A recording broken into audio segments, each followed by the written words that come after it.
Hello everyone, how are you today? Alright, this game's really loud, so let me figure this out real quick so I don't blow your ears out with how loud it is. At least it's loud on my end.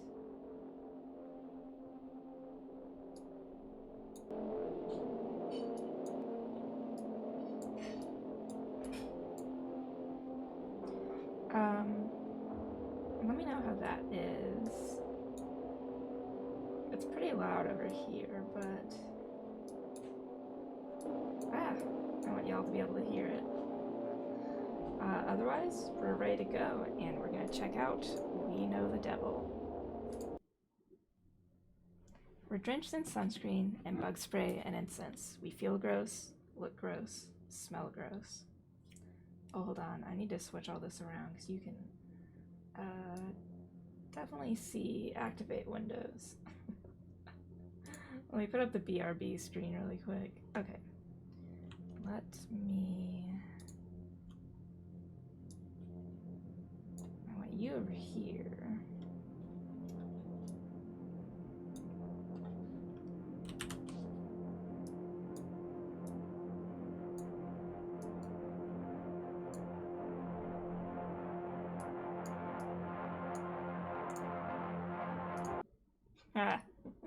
Hold on, I gotta open it on this side. I think. What? Oh, I know what to do. Duh. Okay. And then, if we don't want all of that, we want... There we go. Okay. Now we're ready to go. I guess we'll just continue. We're drenched in sunscreen and bug spray and incense. We look gross, feel gross, smell gross. We're sunburned and bug bitten, and behind us is the devil, every annoyance of summer nipping at our heels. Being in the Summer Scouts sucks incredibly. The cabins are stuffy, the beds are gross, the food is grosser. The counselors only sing about Jesus, and they won't let us have a transformation sequence. We can't wait until a week from now when the three of us are at home in our beds. We won't have to think about what we do or don't deserve, and we can leave cleaning up the devil to someone else. Jupiter. Ow. Ow. My God, are you okay? Oh, totally. Totally fine. Ow. Are you sure? It looks so bad.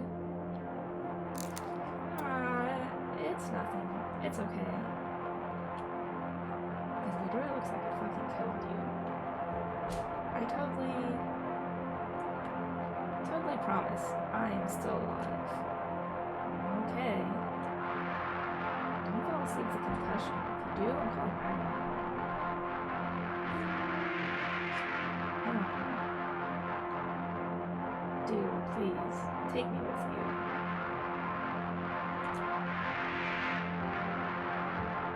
Laughing at a head injury isn't all that Jupiter's good at. She has the best grades in class, and coaches make her start on whatever team has the most pressing need for someone who can do sports. She's a perfect role model, except for how she always misses the winning goal and always wins in the next question. She wins when no one else wants to, which is always. Jupiter clutches her head. It hurts a lot. She thinks about hands gently pressing into her temples. It's a relaxing thought, until she feels the texture of fingers on her scalp. Jupiter snaps on her pad against her wrist. We really don't know. I think we left here. We've been walking for a long time now. I don't think so. Maybe? That one. Not too terrible. This is what I'm doing. We're not late already, are we?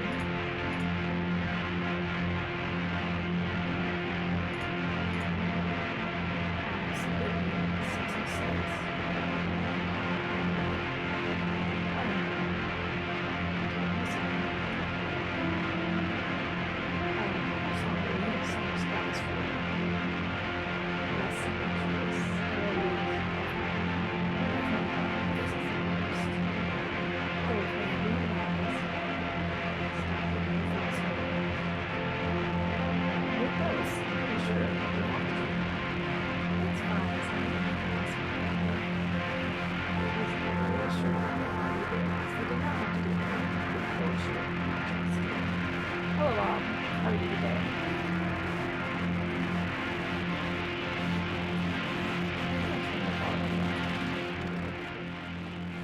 how the game volume is because it's really loud on my end.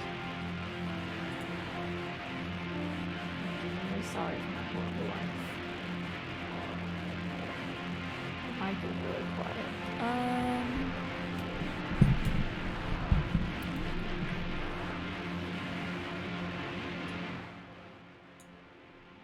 Let me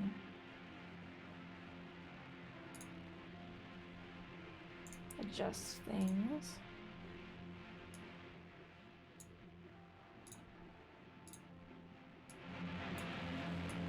How does it sound now?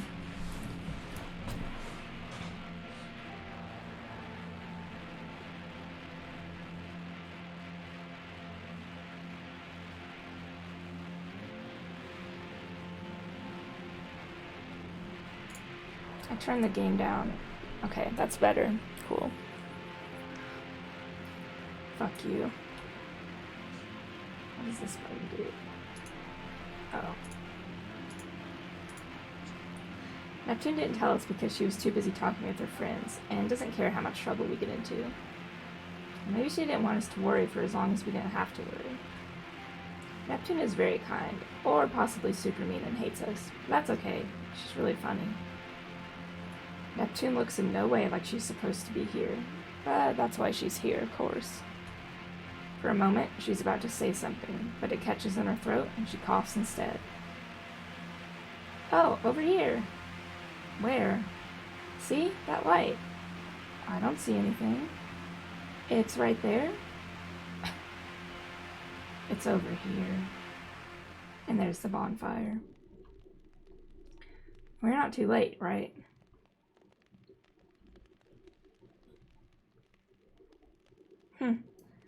Group West finally here. Kinda early for you guys, huh? I didn't hear y'all swearing, did I? No, sir. No, sir. Nah. Sure you weren't. We promise. Oh, I believe you. I don't know about the rest, though. Sophie, you came here just to do that. Bob, no! You almost matched Sophie's donation. It's almost there. Crying. Venus smiles in the way that makes everyone there want to punch him a little. But that's all it takes for them to forget we were even late. Venus can smile and laugh nervously through anything, and the rest of us are invisible for as long as we can endure the secondhand embarrassment. Sit down, everyone. The bonfire captain throws more incense into the fire. Incense! The sticky, sickly sweet smell is the worst thing about camp. It's a terrible blend. Termite-eaten wood from abandoned churches, dried daylilies from the sides of country roads, singed wire from burned-out radios, dubious apologies, ashes of monsters of the week. Gross. Venus sits with his legs crossed, taking up as little space as he can, which is at most not very much. Neptune remains mercilessly fashionable, watching the other groups like the entertainment. Jupiter pulls her legs up and rests her chin on her knees. She is bad at posture, but she is good at being comfortable. She likes the security of holding her whole body. There's a perfect balance of usefulness and liability to the young, for which the Summer Scouts are the most perfect solution. Everyone having a good time? No one is, or has much enthusiasm to fake it. I said, is everyone having a good time? That the captain can be motivating. I said, is everyone having a good time? And doesn't quit until everyone's at least put effort into faking it. Yay. Yes. Yeah. This is bullshit. That's more like it. Still a little quiet in the West. Fuck him. Shh. The bonfire captain picks up his guitar. Neptune doesn't even try to hide her look of pure offense. None of the counselors like to talk as much as he does. He must feel like he needs to give the sermon since she's in charge, but we know the counselors wish they were somewhere else as much as we do. You know, I wasn't the most popular when I was a kid. I got in my share of fights, but I had a couple of guys I was best friends with, and we stuck up for each other. Whenever my parents asked if I wanted to bring one of my friends somewhere, I'd say, I want to bring both of them. I thought I was doing this great thing, not holding one of my friends over the other, but secretly, I thought one of them was kind of annoying. And he kind of was. He whined and wouldn't get along with us sometimes. I felt pretty bad about that, so I tried to be an even better friend to make up for it. I thought if I could work harder, I'd be able to make up for him. But actually, I wasn't helping him at all. You wouldn't have thought it, I wouldn't have thought it, but in the end, he was the one that got in deep, deep trouble. I probably could have stopped it if I told him to cut it out and man up instead of basically doing the opposite. Some friendships you can keep up, the rest you gotta leave up to God. Ah, Jesus, how long will this go on? There's no mercy in this world. You think we're going to the cabin tonight? I don't know, probably. Good one, Jupiter, but there's no mercy in this world. And it's our last week at camp, and they haven't sent us there yet. And that loser has it in for us so bad. Maybe we won't have to go. I'm feeling optimistic this time. Why?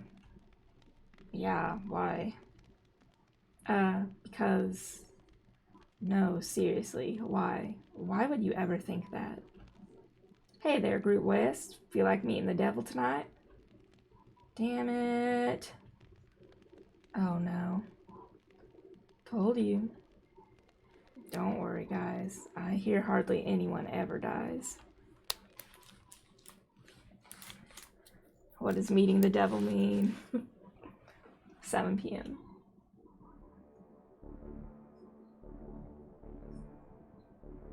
He was pretty mad, huh?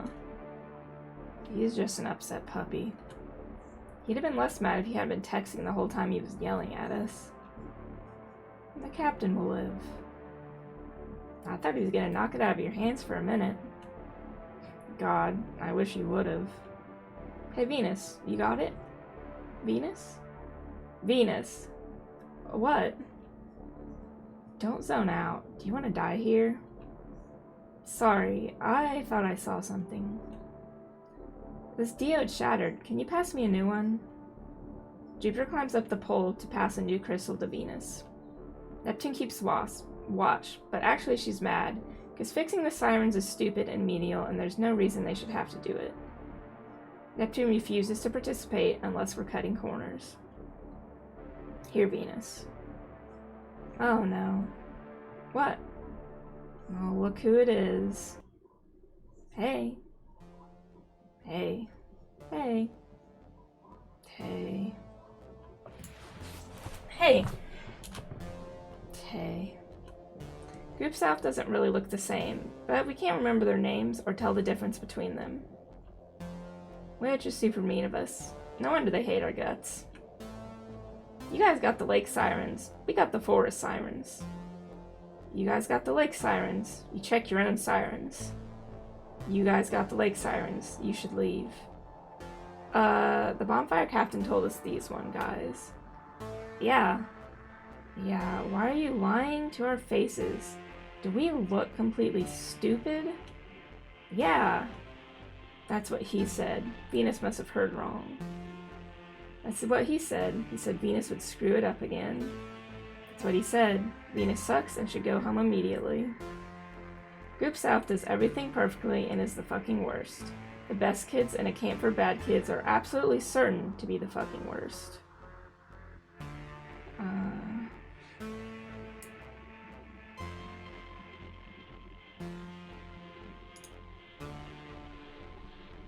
I'll go take care of the next one, guys.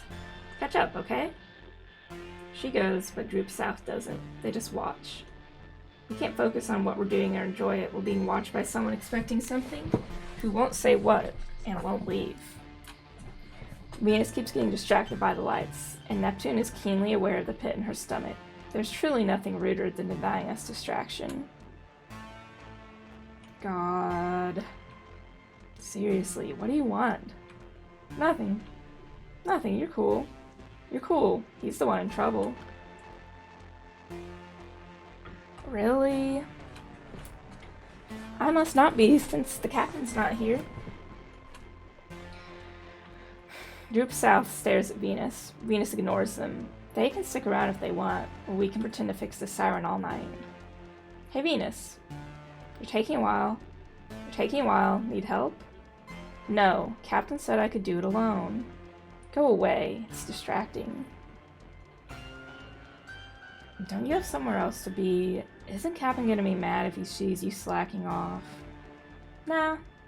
He was pretty pissed off last time, wasn't he? Nah, we're supposed to be here. Everyone was laughing. It's Venus's fault. Nah, we're supposed to be here. It's Venus's fault. God, I wish. The worst thing Venus has done is not fuck up hard enough to get us all kicked out. What is your problem? Trying to get him to do something right, when you could be doing something productive like fucking up and getting us all sent home. Yeah, ask him. Ask him. The captain doesn't like you. Hey.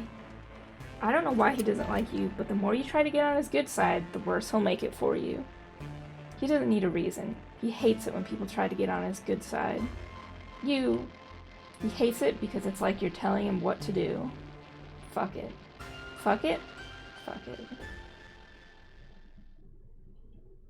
Venus, you have to be done by now, right? Venus. Oh, yeah, I finished a while ago. What are you even looking at? Oh, it's nothing. Don't worry. I'll come down. Venus climbs down from the siren, which crackles softly with the faint static of the radio again. It's louder than normal. God is already warning us. What? Thanks. And, sorry for fucking up all the time. I literally don't care. They're idiots. They don't get it at all. Oh, there's a typo. They're so obsessed with you. It's so weird. They hate me, though? Obviously. Is that supposed to make a difference? Does it not? Oh god, I really wish you would fuck up so bad even the captain hated you. It'd be a good look for you. Oh. But I don't think I actually could. Mess up on purpose, I mean. It's literally as easy as doing nothing. I know. Sometimes it feels harder to not do something than to do something. I wish I was a little more like you. You deal with this stuff so easily? Venus. Yes. You're never allowed to think that I have it better off than you. Ever. It's the worst thing you can do. Oh. I'm sorry? Sometimes I kind of envy you, Venus. And other times, I really kind of don't. 8 p.m. The road there is through the woods, but not far. We just follow the sirens to where they're covered in vines, and their lights don't work so well anymore.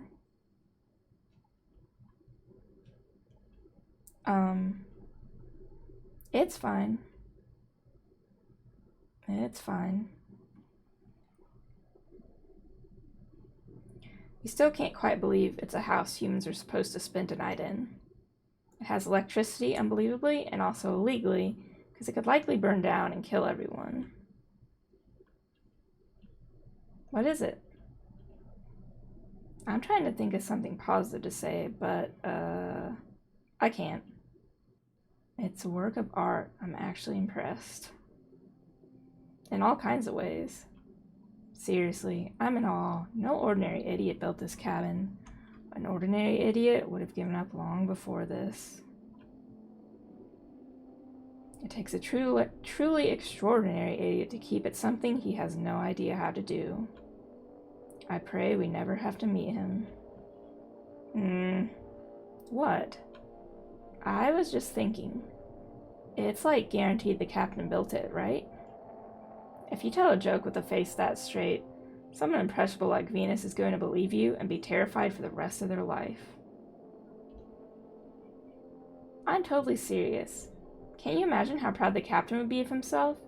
He'd never think he was doing a single thing wrong, right?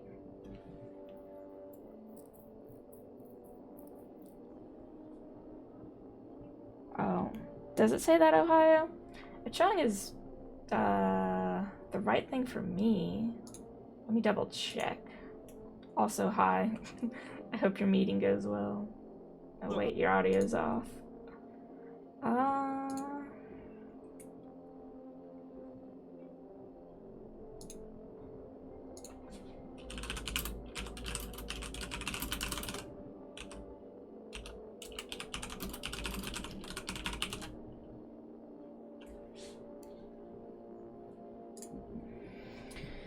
There's like half a dozen horrifying shacks here. He must have had so much fun. God, hold me, please. You've chilled me to the depths of my soul. Jupiter snaps her hair tie against her wrist. There's something wrong with the lock. Is it broken? I don't hear any static. It really is broken. That's so dangerous. No one would leave it unlocked like that, would they? No, they wouldn't. They could have broken in and not told anyone. That'd just be like groupies. Hello, Governor. How are you today?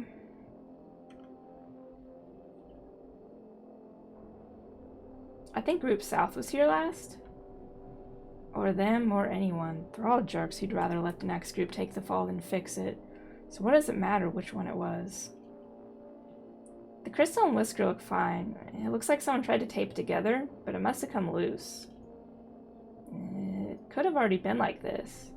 This kind of charm doesn't break that easily, I don't think. You just need to make sure the wire is securely touching the galena. Jupiter relaxes slightly. She's more worried about the devil than any of us, but all of us are worried. Though not that worried. Humans are much more likely to kill you than the devil is, statistically.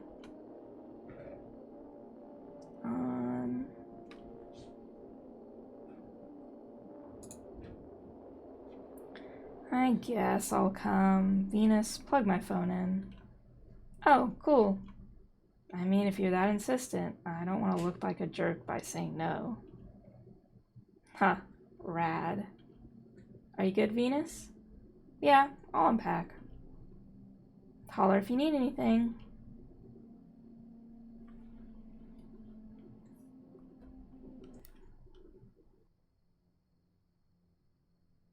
This place looks like it was a greenhouse once, but at some point it was filled with furniture, like someone tried to live here and gave up, or died because it was a fucking greenhouse. There's a bed that was probably very nice, but now it is growing poppies and blue mushrooms are growing out of a lampshade by the nightstand, so we suppose the shack is now a greenhouse again. Neptune searches a beautiful, enormous dresser nurturing an ivy with white bell-shaped flowers, while Jupiter brushes leaves away to open the doors of a tasteful kitchen cabinet. There's a new kind of lily in each shell. This place is honestly the weirdest. Really? Here, come look. Oh, wow. I'm revising my opinion. Maybe the captain is a true genius. Do you think he did this? I hope not. Then I'd have to like him. Oh, here, you should see this one. The wood is warped or rotting, which we know before she put her weight on it, but didn't know well enough because the door and then half the cabinet and then the whole cabinet slow away. We pull each other out of the way. The collapse of the cabinet sounds like the wet wood yawning and screaming for a full minute. Are you okay? Oh, yeah, I'm fine. Okay. I'm fine. I was just... For a moment, it was the funniest thing in the entire world. I mean, of course, right? I just walk in here without even trying, instantly cause the biggest possible disaster to happen. It was so pretty, too. And now it's just impossible to put back together ever. Maybe I'm a genius at getting things wrong, too. It is absolutely gone forever, Jupiter. I know, but I should have... Jupiter, I promise on a stack of Bibles, it's not your fault. I will slap your face if you say it was. I will punch you in the face for every word you say. I am so for real. Huh? Thank you. I wasn't really going to, I promise. Neptune takes her hand off Jupiter's shoulder. We look around. Jupiter snaps her hairband against her wrist. But for a moment after, it feels like we are holding each other. We can feel the hands, like they're right there in the air. Good. I mean, like, aren't you doing fine? Aren't you trying harder than literally everyone else here? You're so chill about everyone's bullshit. It makes me so mad that you won't extend even the slightest of that chill to yourself. It makes me even so madder. Can you just be a little less good? I promise. I promise to try, at least. Well, sort of. God.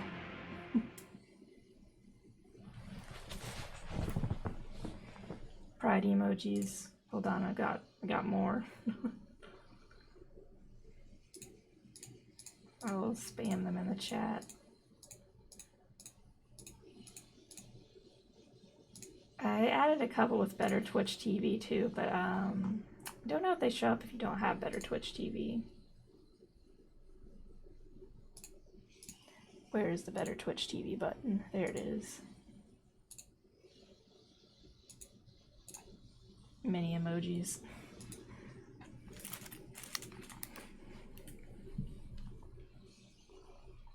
Oh no, I accidentally skipped that. How do I,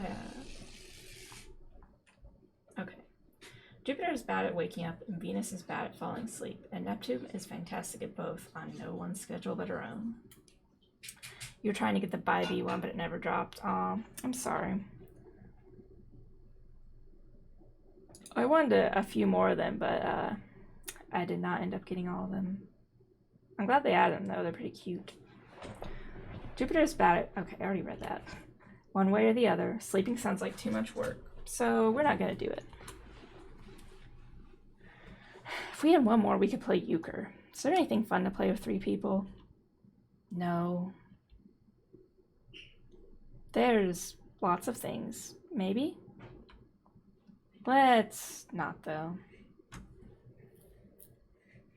But yeah, the crow's really cute. That, the channel I got them from, it says Dead by Daylight. I guess it's the games channel. They have some other crows too, but I just added those two because I identify as pan and I like the bisexual crow flag colors. I miss euchre. Surely there has to be something we can do with their lives. Yeah, the crow emotes are on the public emoji use for Better Twitch TV. You can post emojis there and you can either allow people to use them or not, so they're available for everyone.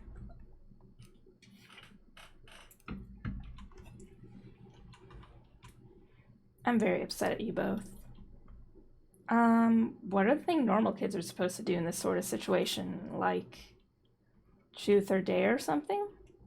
That's a bad idea. That's a really bad idea. That's a great idea. I guess it's an okay idea. Well, it's not terrible. Great, everyone agrees. It was a wonderful idea. Neptune, you go first. Why? Because seniority. I'm the oldest, though? Then because for some other reason. Fine. Ooh, that was loud. I had to take off one side of my headphones. Let me know if it's too loud. I'll turn down the game a little bit. Because it is blaring. So, how do you play Truth or Dare? Oh my god. Are you for real? You alternate Truth or Dare. And you go around a circle, and whoever... I need to save you two from yourselves. It's good? Okay, thank you. Oh, that sounded fine to me. No. Everyone shut up and listen to me. If I go first, like you just said, I ask you truth or dare, and then you pick, and I think of something horrible. Okay. I cannot believe either of you. Oh, wait then. It's too late. You already said I could go first. Own it. Okay, okay.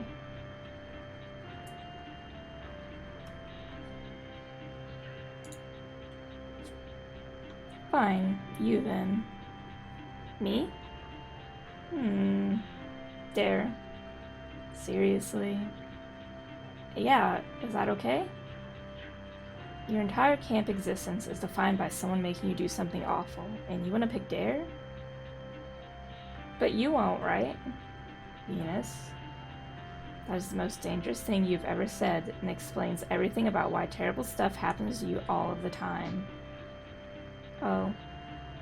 So, do you want to pick something else?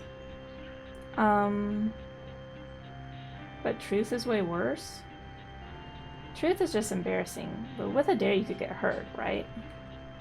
See, Jupiter gets it. Would you pick truth too? Absolutely. I don't want to move or do anything, and there's nothing you can think of to ask me that would be embarrassing. I think I still want to pick dare, though. I mean, it's kind of like Jupiter said. Truth is embarrassing, and dares could get you hurt. Getting hurt is way less scary. That's almost pretty clever, but what if I dared you to do something really embarrassing?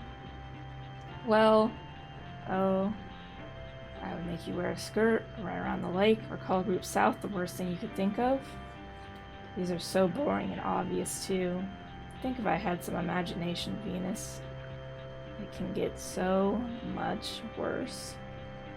Being awful is so trivial. It's easy beyond easy. Should I just pick truth, then? Tell me who you have a crush on. What's your worst fear? Who do you hate the most? See? This is so easy. Get it? I can... Are you okay?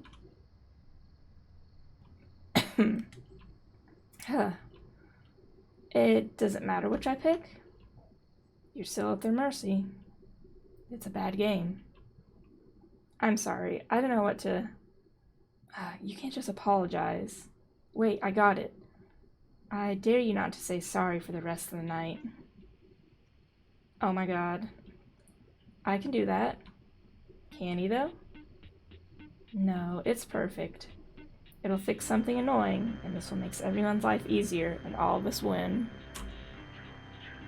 Is it really annoying? You shouldn't have to apologize for things you don't need to apologize for. Sorry. Whoops.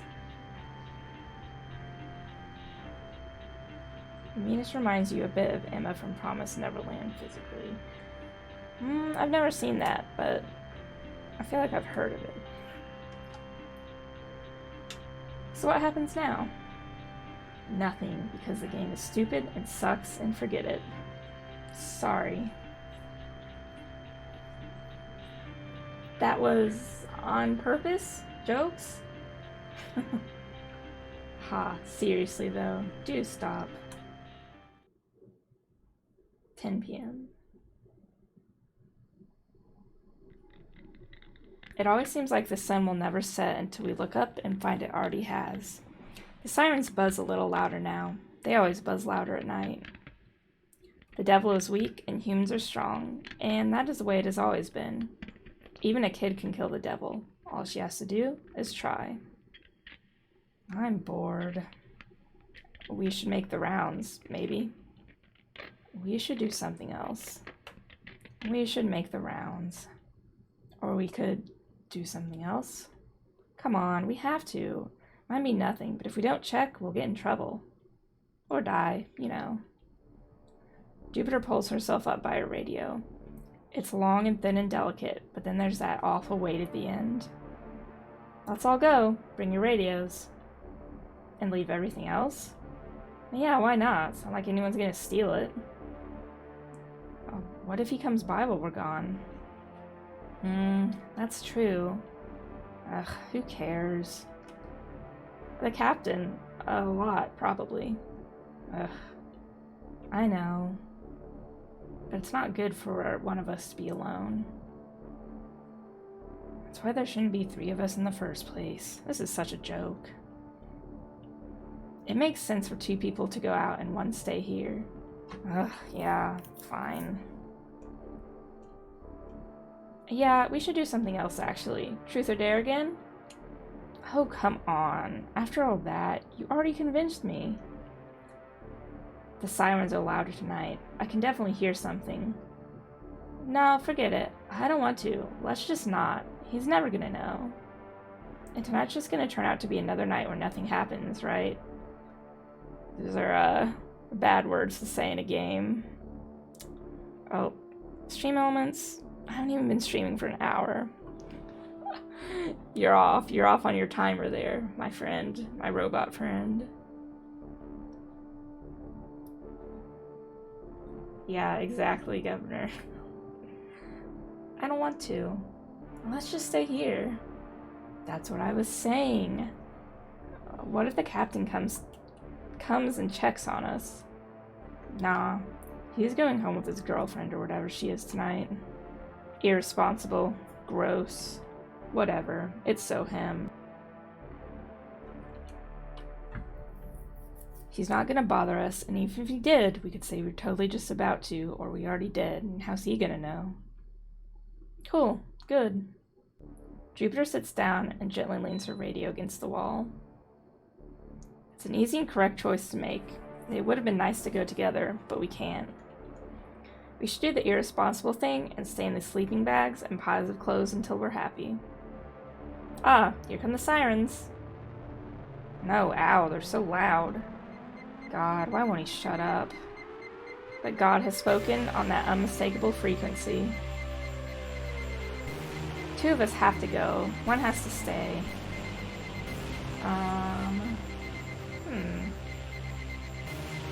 So we got Venus and Neptune, Jupiter and Neptune, or Venus and... I feel like I haven't seen a lot of Jupiter yet, so let's see what's gonna happen. Okay, I'll stay.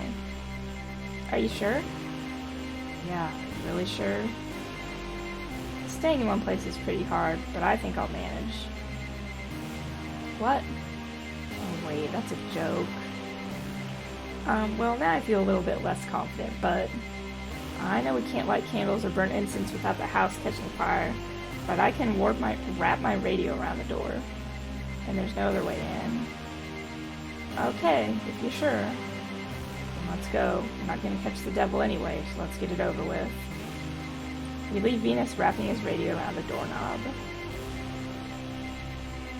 He's good at knots, and he's good at switch boxes, and if he's good at anything else, he's never shown us. The woods are noisy with insects and frogs. Nothing ever shuts up around here. Nature doesn't care about humans or the devil. But we sometimes think they'd take his side over ours if they got the choice. The world probably resents being nothing more than God's gift to us. Venus is probably fine. Nah, he's totally gonna die. Both of you sure the element of surprise when it comes to telling jokes. Are you seriously worried about him? Maybe. A little. He's weird. Not in a bad way, necessarily. But maybe in a bad way, possibly. Sometimes I don't even know what he is. Do you think he notices how much of a jerk he is sometimes? I wish. It'd be so great if he leans into it on purpose. He'll just be a bitch if he stays like this. No boy is innocent, or whatever he is. Well, we're all stuck together, whatever we are, for the rest of the week. We could just go now.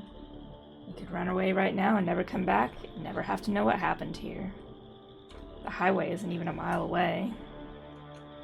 Just kidding. I know you'd never go for that. You say just kidding a lot after pretty huge things. Would you go for it? No, it's stupid. Summer Scouts is almost over anyway.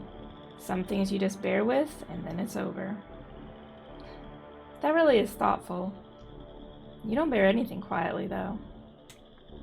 No, why the hell should I? This place is ruining my entire summer, and no one deserves to forget it. God, yeah. I think Venus is a trans guy? And I think if I remember correctly, Neptune is a trans woman? I might be wrong on that one, though. Oh, no, you're fine. I don't think it's stated in the game yet. Or if it's stated in the game at all. I've seen stuff from the creators, but it was a few years ago when the game came out. So I'm only going off the top of my head. But this game and their other game, Heaven Will Be Mine, both focus on like queer youth and topics, and the creators are queer, so it's not just some person putting weird stuff and not weird stuff. It's always hard when the lore is always only on Twitter. Yeah. What I was trying to say, not weird. It's not a non-queer person trying to write queer characters and just bungling up the story. Actually, queer writers always get it right.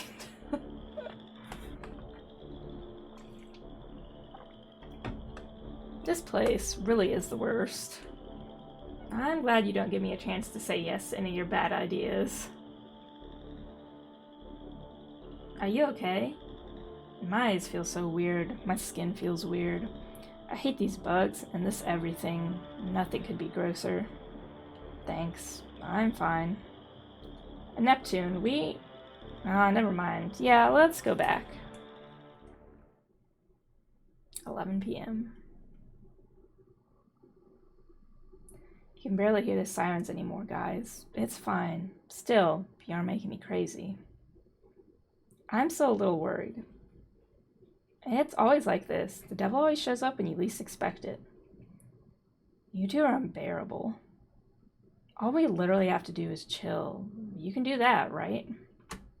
Right. I can try. Well, not really. God. I should have known. You both are impossible. I'm so glad I brought this.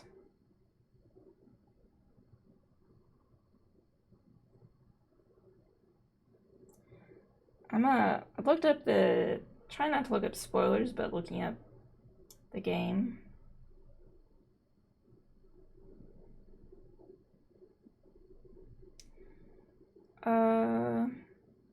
This is additionally the narration, I guess this is kind of a spoiler, but it's good to know. Additionally, the narration switches from male to female pronouns for Venus as she comes to terms with her identity as a transgender girl.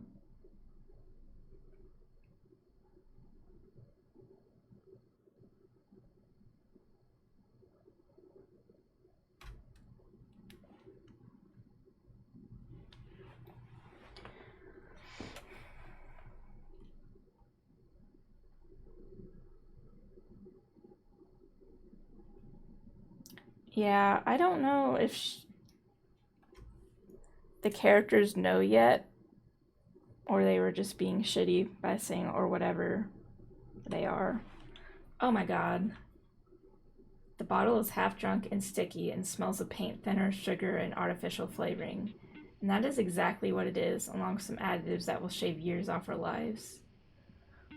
Oh, since the thing I just read said later in the story, I'm assuming it'll come up at some point, hopefully. No need to praise me too much. You can thank me by drinking this until you're no longer anxious and annoying. I'm illegal.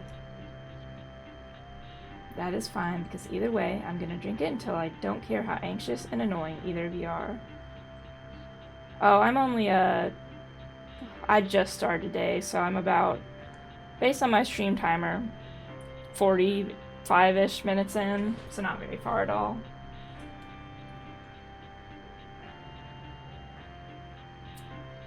How did you even get that?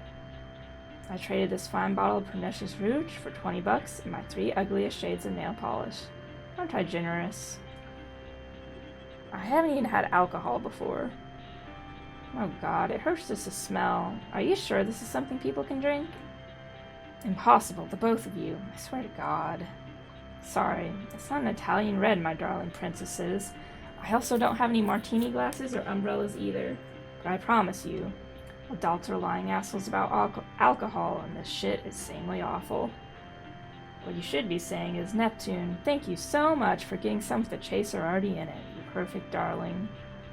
You're saving us the embarrassment of throwing up after our first shot, and you ask for nothing in return but for us to shut the fuck up. You're an angel who doesn't deserve any of this. Sorry. Thank you.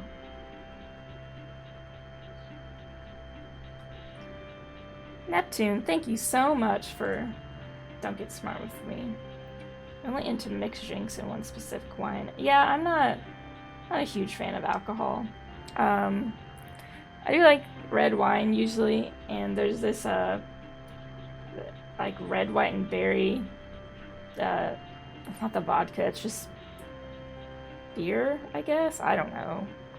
Whatever it's called, Smirnoff flavor that tastes like a bomb pop, and it's really good. Bubbly peach white wine. That sounds good. I only have 2 shot glasses, so who's going with me? I want to try to spend time equally with them, so I just went with Jupiter, so I'll go with Venus this time. Venus, you go. Me? No. I really shouldn't. Thank you for offering, but I am Venus. You are drinking with us. But we'll get in trouble, and it's not allowed, and it's illegal. I think you're having a problem understanding the situation here, Venus. Just by being in the same room with this bottle, you are already an accomplice. You'll be held as responsible if we're found out. They won't care if you didn't drink. You're already guilty, sweetie. So how about you just give in and drink? Well, Besides, Jupiter thinks this is going to kill us, so please prove it won't. This is an important service you're doing. No promises that I will live. I won't let you if you don't. Cheers. This is bad. Ugh, come on, can't you at least put on a good face? Ugh. Thanks, everyone. All my doubts are cleared. I feel like my stomach is trying to punch me in the face. Be tougher, please. No! I refuse utterly. What? Are you drunk? Lies. Venus, you are absolutely teetotally drunk. This is historic. I'm not at all. I'll take another shot and prove it. Somehow. You are completely on. God, it's actually worse. I feel nothing. I'm a wall. How does anyone live long enough to get used to this? It's crazy. I can't believe you at all. You're so scandalized a minute ago, and yet you're literally the drunkest person in the whole universe right now. You're a jerk, Neptune. You know what your problem is? You're gonna tell me? Oh, please do, Venus. I'm so ready. Your problem is that you hate yourself. Duh, Venus. Everyone feels like that. You're gonna have to do way better. No, true. It was something about how, like, you treat hating yourself like a competition. I totally had it. Sure you did, hun. Drink up. Jesus, this is awful. I think I'm warming up to it. I'm lying, and it feels like death. But, like, nice and sugary. I don't care about anything else, and it's so great. You know what your problem is? It's that you... Oh God. Help. I can't. Oh, no. What? Bath. Room. I'm gonna throw. I got you, I promise. Jupiter, come help. No, just help me. Okay.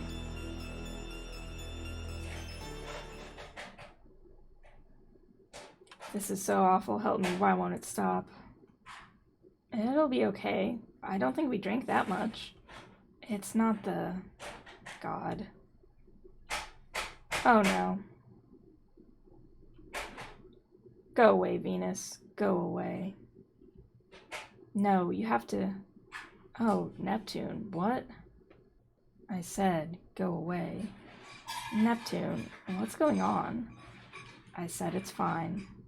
It's a lot worse than you said. It's still fine, I promise, I swear. Yeah, She was coughing in the beginning of the game too, so I didn't know if it's gonna be something more. It's just where they're at. Venus, I promise I'm not lying about this one. I promise. It'll be better tomorrow, okay? We just have to get through it. Please, just don't tell Jupiter. Okay. I won't tell her. Thank you. I'm sorry. It's okay. Venus, your problem is that you're very nice. But you want something. And you think being nice is going to give it to you. Our 2-hour meeting is finally over. How'd it go? But it never will.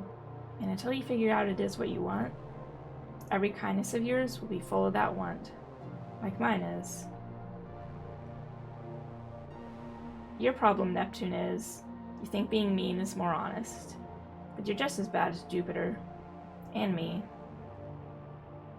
We're bad kids, aren't we? I hope no one finds out. Me neither.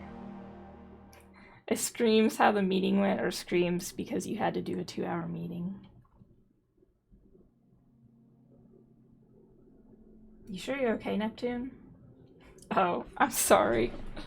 Fuck off, please. We're finishing this goddamn bottle and nothing will stop me.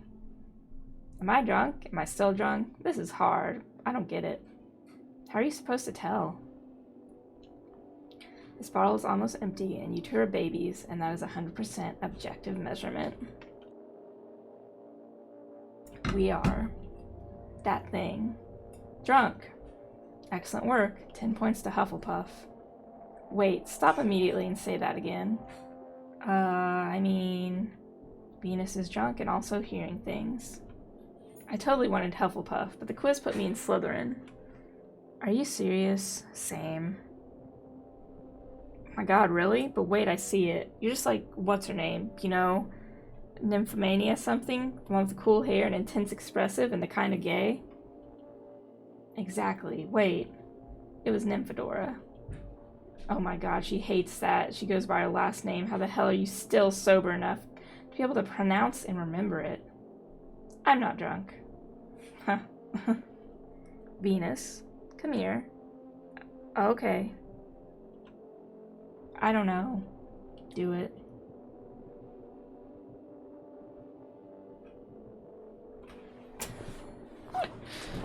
Harry Potter was ingrained into many of our minds as children. We will never forget the useless knowledge we hold. Okay, sorry, Jupiter. If Venus says I'm supposed to hold you down until you drink, I'll drink it. What? Boo. Ruined. You both are no fun. Ugh. Oh my god. Are you drunk? It is finally possible. Ugh, I need a second. We did it, Venus. Thank you for your support. That's the power of teamwork and good finding. 10 billion points to us. Good job, you win, you two. What are we playing next? What are we playing next? What a good question.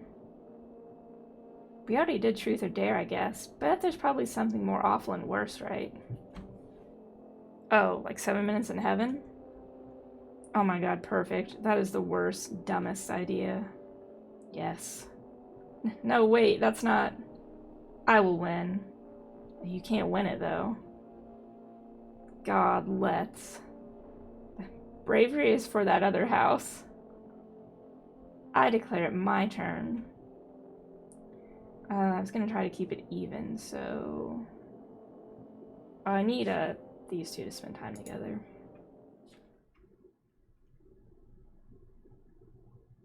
So we're here. Yep. Why? Because that's the game. I thought you were going to say Neptune, so What about Neptune? Why not you? You're safe. Hold on, I'm messaging my wife to bring me my coffee really quick, hopefully.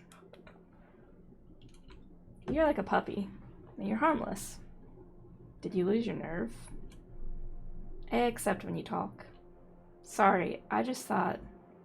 You're so fluffy. Wow. What do you do to your hair? Basically, nothing? We're friends too, aren't we? It's not weird. We're friends. Your coffee, my lady. Thank you, Queen. Now I have ice cold coffee from the freezer.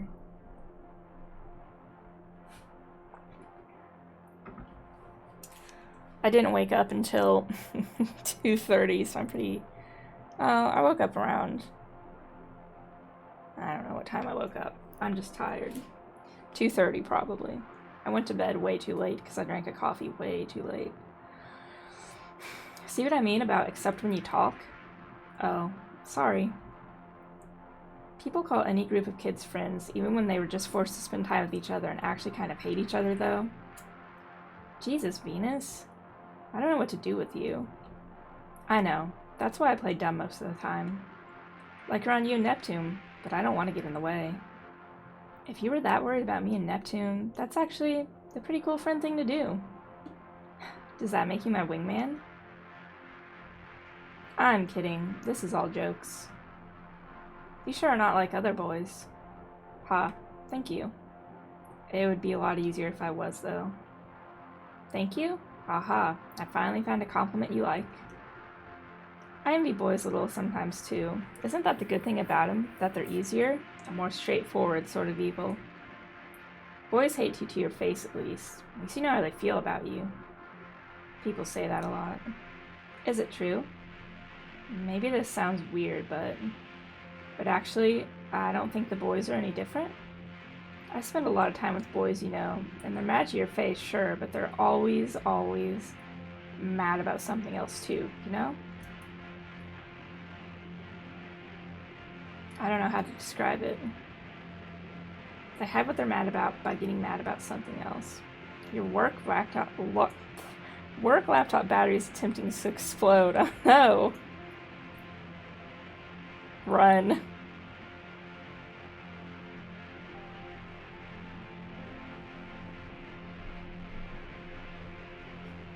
Oh yeah, the clothes are actually normal fitting in this game. They don't have giant bazongers. Yeah, it is pretty cool so far, Ohio. I've only been playing it for just about an hour now, but it's a indie horror game made by queer creators, specifically targeting queer audiences, so it's pretty cool. I like it, at least.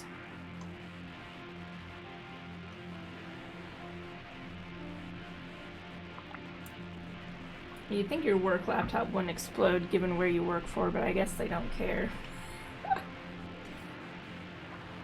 And they don't even know it. Like the captain.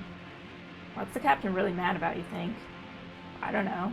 I thought it must be like being here, like us. But I think that's not everything. And what do you think I'm mad about? You're not mad. What am I then? Your lab is infested by cockroaches and rats and catches on fire once a month? What? Why? Why? Ew. I don't know. You're lying. I thought you said you were getting annoyed because I kept talking about it. That's so right. What about you then? I'm mad about a lot of things, I guess. Liar. You're not mad. You're jealous. Why are you so jealous? It's flattering, but it's weird. I don't know. You're so mean, though. Mean to you. You aren't at all, and Neptune isn't. I wish I could be meaner. I wish I could be so much meaner. When you're mean, though, it doesn't feel mean. Like you said, we're friends, right? Yeah. You know, you could be a little mean, and we wouldn't care. I don't want to, though. Sometimes you're still mean without meaning to be. I know. I hate it. I'd rather get made fun of than be mean. You shouldn't say things like that. Why not? I don't want to. I just don't. I know I'm bad at getting anyone to like me, and I'm weird, and everyone else here can deal with it even though I can. I can't, but I can't. I'm just gonna be like this. I'm not gonna be any different. The only issue I'm having so far is that there are weird typos and strange grammatical errors. You're asking to get beat up, which when you're reading stuff out loud without knowing ahead of time, it really trips you up. I don't care. But for real, I said I'm fine. You're frustrating. Jupiter snaps her hairband. Venus feels something tighten around his neck. You? Ugh. Venus? Venus. Ah. I got you. What is this? What? Whose hands? I'm okay. Oh God. Oh God, I'm sorry. I'm so sorry. It's okay. I'm fine. It's okay. I promise. It's not. It's not okay. Weird. 1 a.m. The sirens are still going a little. Does this sound worse to you? You're imagining the room fills up with static from our radios, and there's another sound mixed in with the static, but none of us can tell what it is. Whether it's music, or talking, or some sort of sound in between. The house radio. Is it the captain, or Group South? Is it God?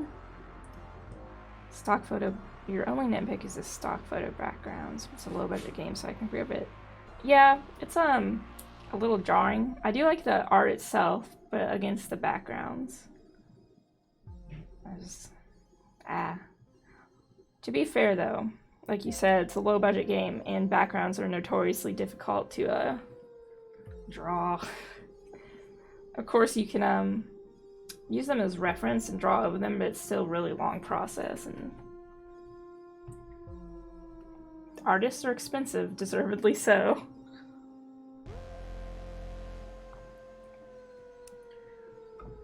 It's not the devil. Why aren't the sirens going off? What's wrong with it? I can't tell. I think the signal is too weak. Well, let's boost it.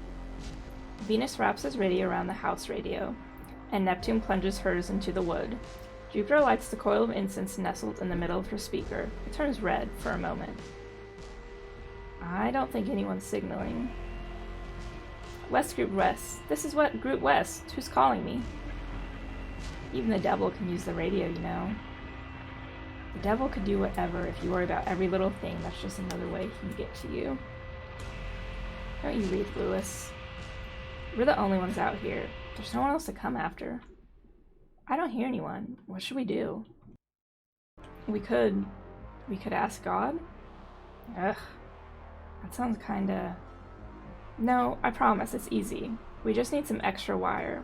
I just have to open up the radio box and... Okay, as long as you do all the work, I am fine with it. Someone should go get wire. Venus can stay here and tinker, and one of us should spot for him. I don't want to go back to the shacks. I love you. I love you. Sorry for the loud noises. I was killing 2 flies in the back room. What? Said sorry for the loud noises. I was killing 2 flies that were in the back room. Oh. I love Bastards. you. I love you. Wifely for work.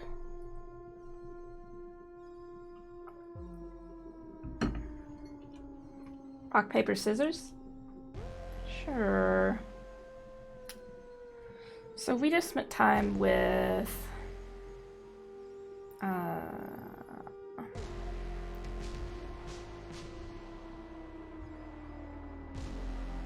Okay. Sorry, I keep forgetting who the symbols stand for. Help, you can't stop drinking seltzer water?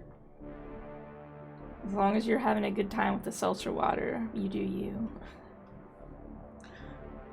I can't remember. Is seltzer water usually flavored, or is it just like Perrier or whatever the brand is that everyone drinks? I guess I'm going. Scream if something horrible happens. Do the same, please. As loud as possible. Ah! Like that? The worst. Try harder, I won't save you next time. It can be flavored or unflavored. You buy the flavored exclusively. Fair. What flavor is it? See you guys later. She's okay, I guess. Does that mean you like her? Just work on the radio.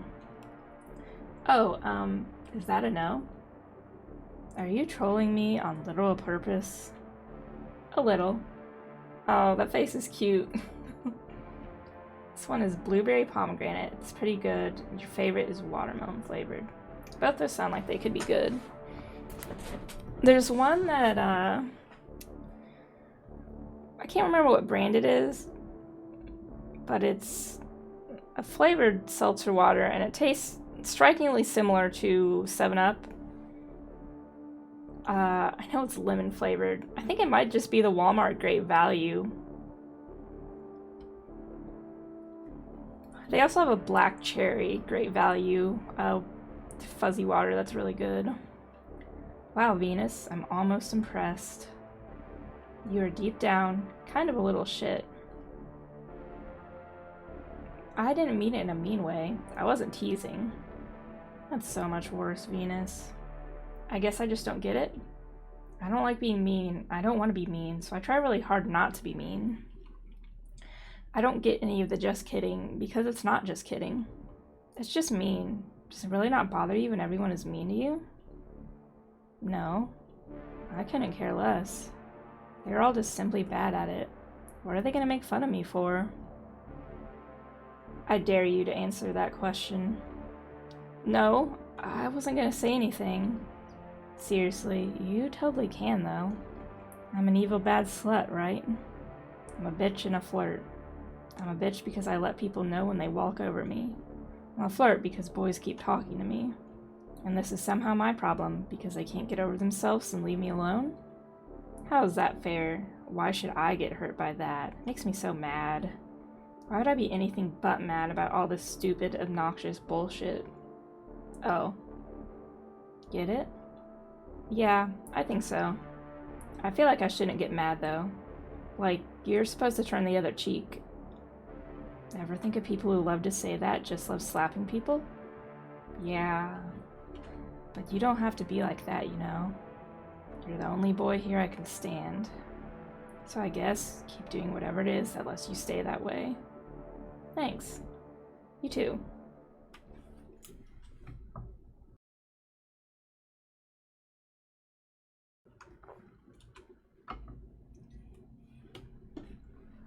It's done. Well, shall we tune in on God? Whatever. We could also try calling the captain again. Yeah, we could. Just stop. I said I didn't care. Just go ahead. Calling will absolutely make everything worse. It always does. If there's any chance the devil wouldn't come, God will ruin it. But who cares? Of course the devil is coming tonight. So do it. We arrange our radios in a circle. We all hold on to a length of the copper wire. We feel like we're part of a Christmas display. We pray. We don't really need to pray to it. Sorry, I'm just so used to it. I start hearing it in my head as soon as we start, every time. Right? It just pops in my head.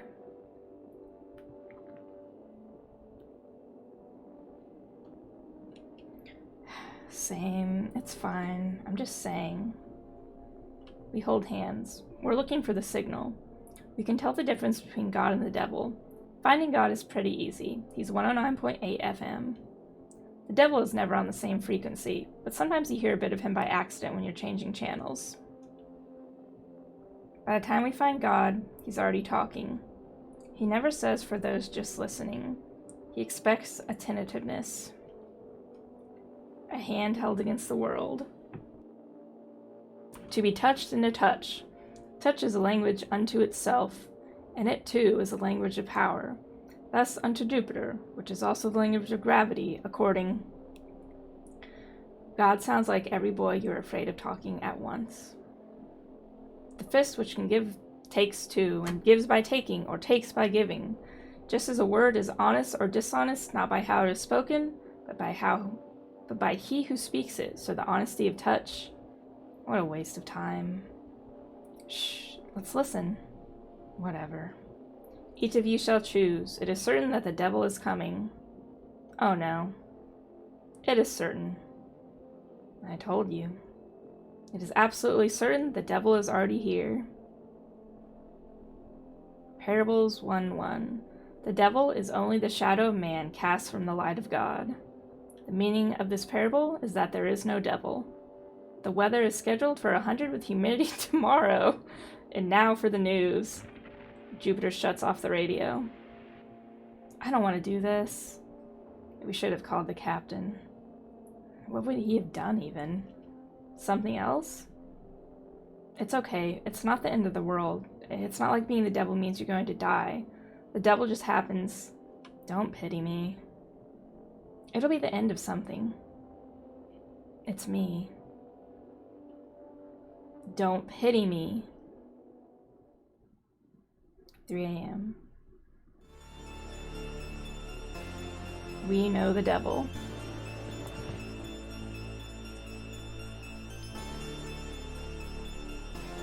Yeah, that's true. I agree with you. Jupiter has a feeling about her, like she knows too. The house creaks, like someone is squeezing it gently to see how much it can take before it breaks. We look at Jupiter and we worry. She's even more far away than usual. What do we do? We're expecting her to know, but right now, she just looks so tired. She snaps her hairband against her wrist. And we know. We can wait.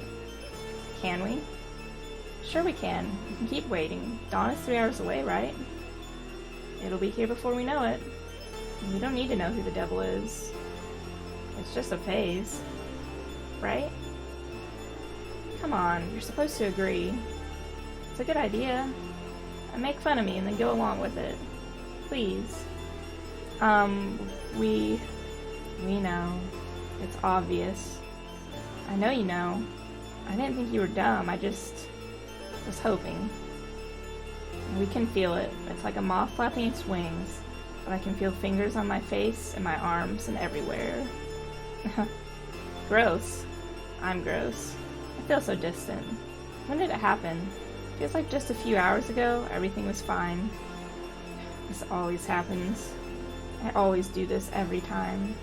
I'm so stupid. I'm so... Ugh. My hairband broke. There's a horrible sound, the terrible noise of splitting and tearing wood. It's sick. The house shivers. We can't reach her. We can't speak, not in this storm of hands. Don't touch me. You shouldn't touch me. I wasn't born good, but I still thought I could be. You know, I actually liked when the captain talked about how heaven was on merit. As long as you do good things, maybe you can one day be good. But then they said we don't believe that anymore, and it's only in what's in your heart that matters. Just when I thought I got it right, they changed it. I can try hard, but I think God knows my heart isn't really in it. And that was my only shot, right? Mom taught me not to touch others, just polite, you know. Dad taught me not to let others touch me. You gotta protect yourself if you're a girl, you know. But if it's only what I feel inside that matters, what am I supposed to do? I can't stop that kind of touch. So what if I just stop trying not to, you know? It feels so strange and weird and bad to stop, but I could. I really could, I think. And how nice would that be? The humidity is thick with hands. You feel the sweat peeling off of us and the hands grasping. The devil comes in heat, not like a chill in the middle of the night. The devil sticks to your skin and seeps in your pores. The devil looks at your throat, inside, outside, follows wherever you go. Even the best kid has the devil inside her. This is why we are at camp. We are learning this lesson. Even the worst kids can get lucky and live, while the good kid is doomed just from trying too hard. We hold each other. If you really can't, Jupiter, then we don't care. We don't care. You can be like that and it's fine. You know we're like that too, right? We feel like that all the time. We wouldn't have given up if it wasn't for you. And y'all are sweet, but don't do that. I won't be happy if you do. I won't let you. It's wrong to want such a thing. You know that, don't you? So don't do it. I still know that much. Stop looking up to me. We don't look up to you. We never did. We promise, so don't try and make me feel better. I want to touch. I want to be touched. I want to hurt. I want to be hurt. And if you feel the same way, you're as bad as me. I was hoping you'd say, "Get behind me," or "I rebuke you," like you're supposed to. And won't you let me feel like a real devil for a moment? We don't have to like it. At least give us that much. Okay. 4 a.m. On Jupiter, there is an ancient storm bigger than Earth that's been blowing since before we were born. There's no way to imagine it. It is a storm that could consume everyone you knew, everywhere they had been, the site of every thought and feeling humans have ever had. Jupiter reaches out to us. She has a hand for every kind of touch. The hand is for hitting, that hand is for petting, that hand is for grabbing, that hand is for holding. We feel the pull on our skin and recoil. They want so many things from us, maybe everything. The devil is lonely. We kicked out the devil and it must rise up. It keeps begging to be let back, for us to let it in. And Jupiter did. Every wish of the body belongs to her, and every wish is a hand expressing that desire. And every hand is a storm that is bigger than the world, reaching for us. But it will not. The hands don't touch us, and the storm doesn't break over us. We choose to be distant from her. And the devil ever only gets one moment. For revenge, for love, for please take me back. There is nothing to fear when there is two against the devil. Neptune brings the water. The radio crackles and bubbles and foams at its sharpest edge. Venus brings the light. The radio whines and wriggles and pulls around itself. Our radios scream and crash against her, and the devil is destroyed. 5 a.m. Did she do it on purpose? Maybe a little. Or maybe a lot. At least a little. Jupiter looks so peaceful. It was the first thing that came to mind.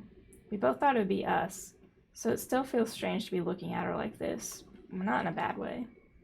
We're not upset at her. We just want to know why, because it was so clear for us.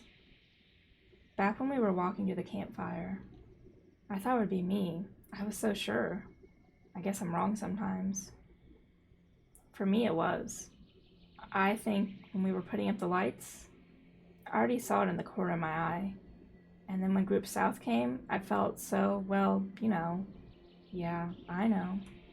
The smell of incense is awful enough in here, but outside the tent, the groups are tying rags to their faces to endure the smell while they try to smoke the whole forest out. We have the privilege of being on watch. It shouldn't have been her. Normally you're like, don't patronize me. No, you're right. It should have been one of us. Either one of us. I don't care which. Jupiter moves in her sleep. Venus moves a candle out of her way.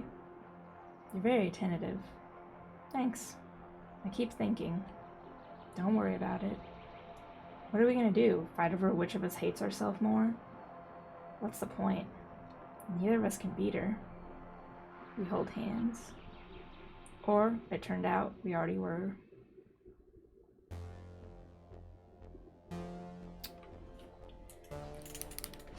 Well, there's one ending.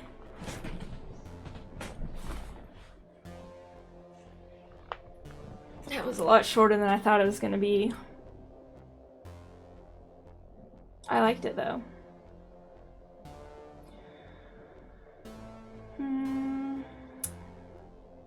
I think that I am going to... I don't know if I should keep playing and try to get another ending, or I should move on to another game.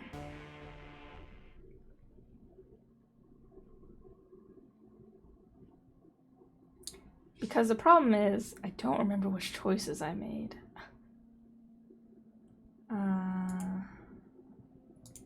What if I could continue?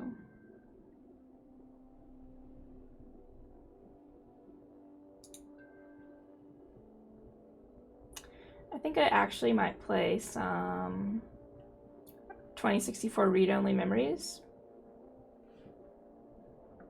Or I could go look at another visual novel since it's Visual Novel Thursday. Yeah, I played a few hours of it.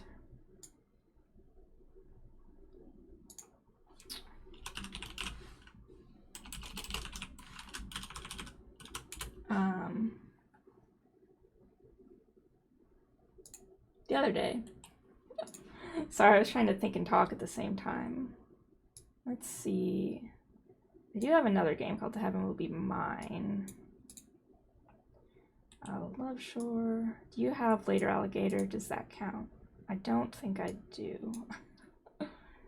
I got this bundle, the visual novel bundle for the donations went to Black Trans Lives, and it came with a lot of visual novels. And then the other ones are from the bundle for racial justice and equality, which had like 1,000+ games in it. Some of them are just assets, but there's visual novels in here too. I do have this one downloaded called Extreme Meat Punks Forever. Gay disaster mech pilots killing fascists. Saw Vinny Vinesauce play No Delivery. Yeah, I downloaded that, but I haven't played it yet. I don't know if it'll be something I'm into, but this one I've thought about playing too, Long Gone Days. A 2D modern day military RPG set in current time with a focus on language and cultural something. Five Nights at Freddy-ish. I'm extremely scared by horror games, so I don't know.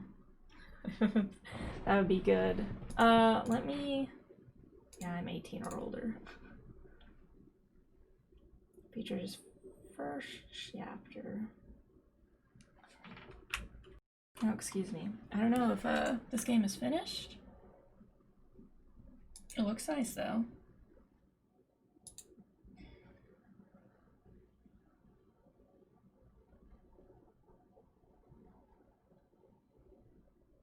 Well, that's just the demo. I may have clicked on the wrong button.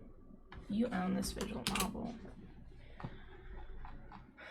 Download.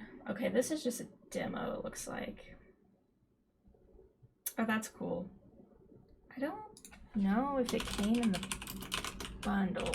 That's totally possible.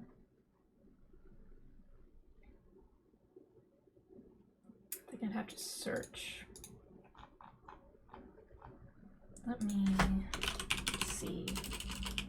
Ah, can I stop typing? No, it doesn't look like it.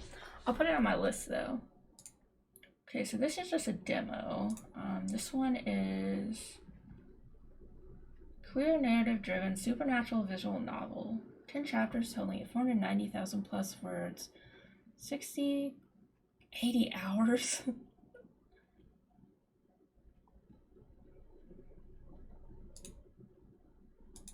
The art looks really nice though.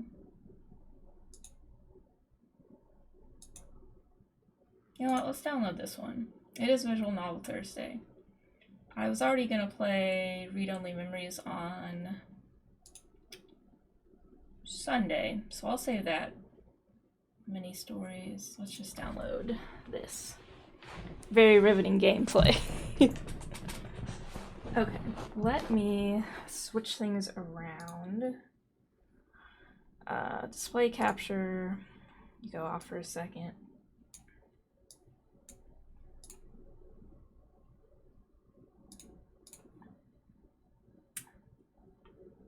And I will play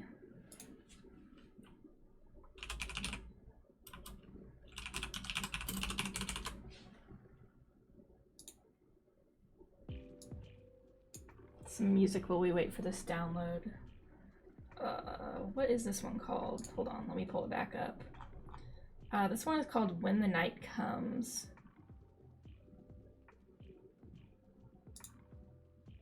You can't read. Let me update the stream info. When the night comes.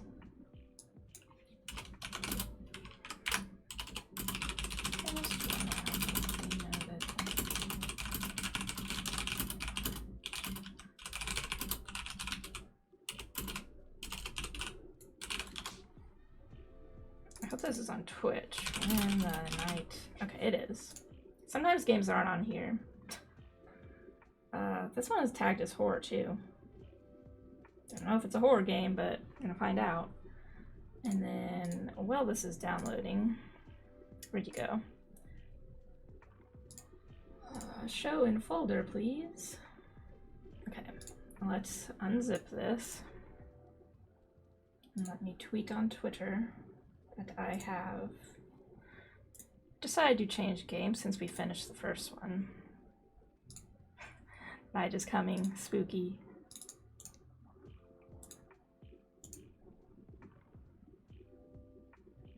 I usually have stuff ready for stream, but I didn't think that game would be so short.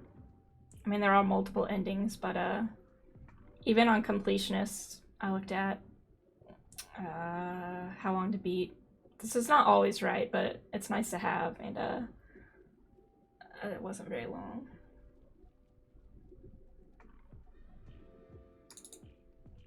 Okay, that is installed and ready to go. Let me update.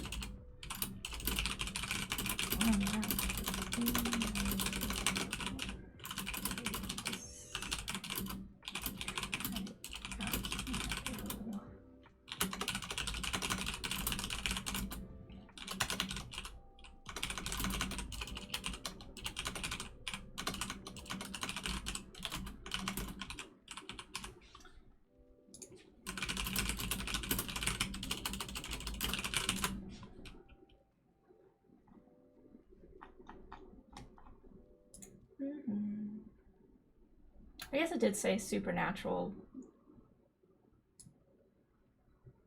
game. I don't know. Could be spooky.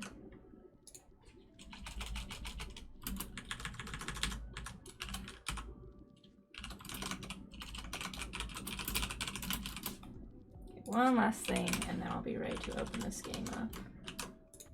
Sorry for the pause. Okay. Close.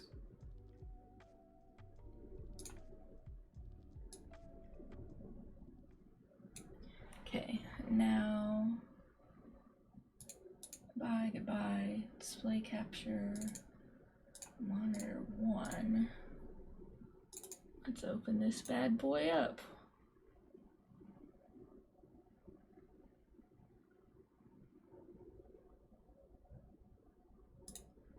Okay, information should be updated. I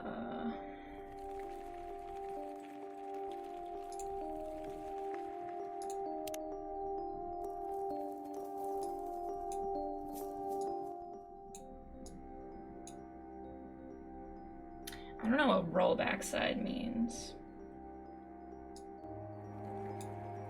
Ugh, it's one of the games that exits out when you click off of it. Hold on, let me see if game capture works on OBS. Sometimes game capture doesn't work.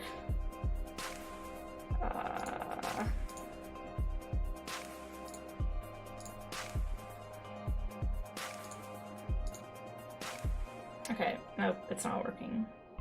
That's okay, we can just use display capture. Okay, how is volume? The music is really loud on my side, but let me know if it's too loud for y'all. The game audio is quiet. How about now? I turned it up.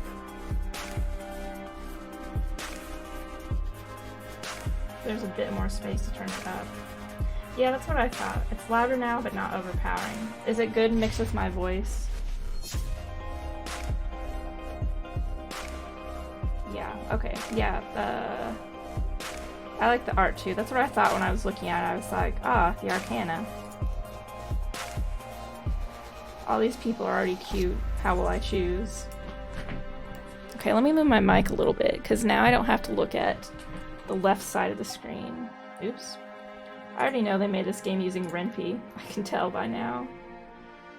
Or Ren'Py, however you like to say it. I poked around with it because I was trying to make a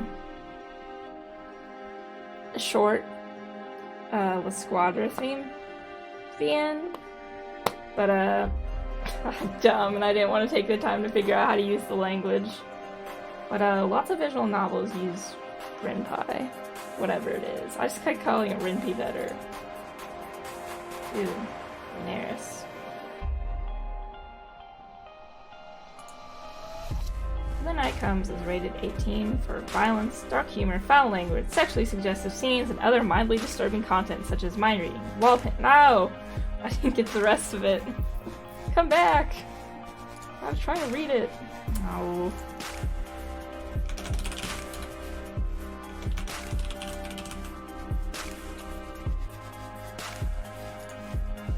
Chapter 1, New Beginnings. It did warn for mind reading. Department of Enforcement, Office of Lieutenant General. You have been selected for immediate transfer and are authorized to report to the Enforcement Headquarters, Lunaris. Please find your travel information and mission documents enclosed. Please read and ensure that they are promptly destroyed. This information is highly classified. Upon your arrival, you will report to Major General Augustus Willenhelm. Respectfully, Harold Addington, Lieutenant General, Estria.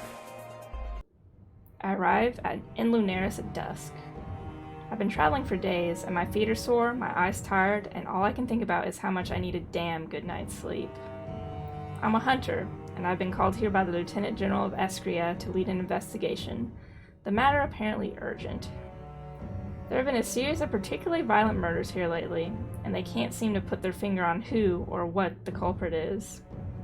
Yeah, I could see it as like non-consensual mind reading could be upsetting. I was the most skilled general in the previous town I was assigned to, but I eagerly welcome the change of scenery. Even if it does involve murder. Oh. Though, as I think further into the town, the feeling of dread that's washing over me is making me wonder if I made the right choice. As if I ever really had one at all, or as if I even really had one at all. I wander aimlessly through the narrow streets, unable to focus on much else other than the thought of a warm meal and a comfy bed. The only thing that distracts me from such thoughts is the way the sky begins to turn an inky, infinite black. Wisps of mist swirl around my ankles, seeping out from every crack and crevice. Flickers of magic are present within the smoky tendrils, and I can't help but wonder if my mind is playing tricks on me. I turn a sharp corner and see people running, scooping up small children, scrambling to get inside. The sound of doors slamming and locking echoes off the crooked stonework. Curtains are drawn, windows are closed, and then darkness. Although the stars are shining brightly at a glance, and the crescent moon hangs low, neither offers much light. No, Cthulhu.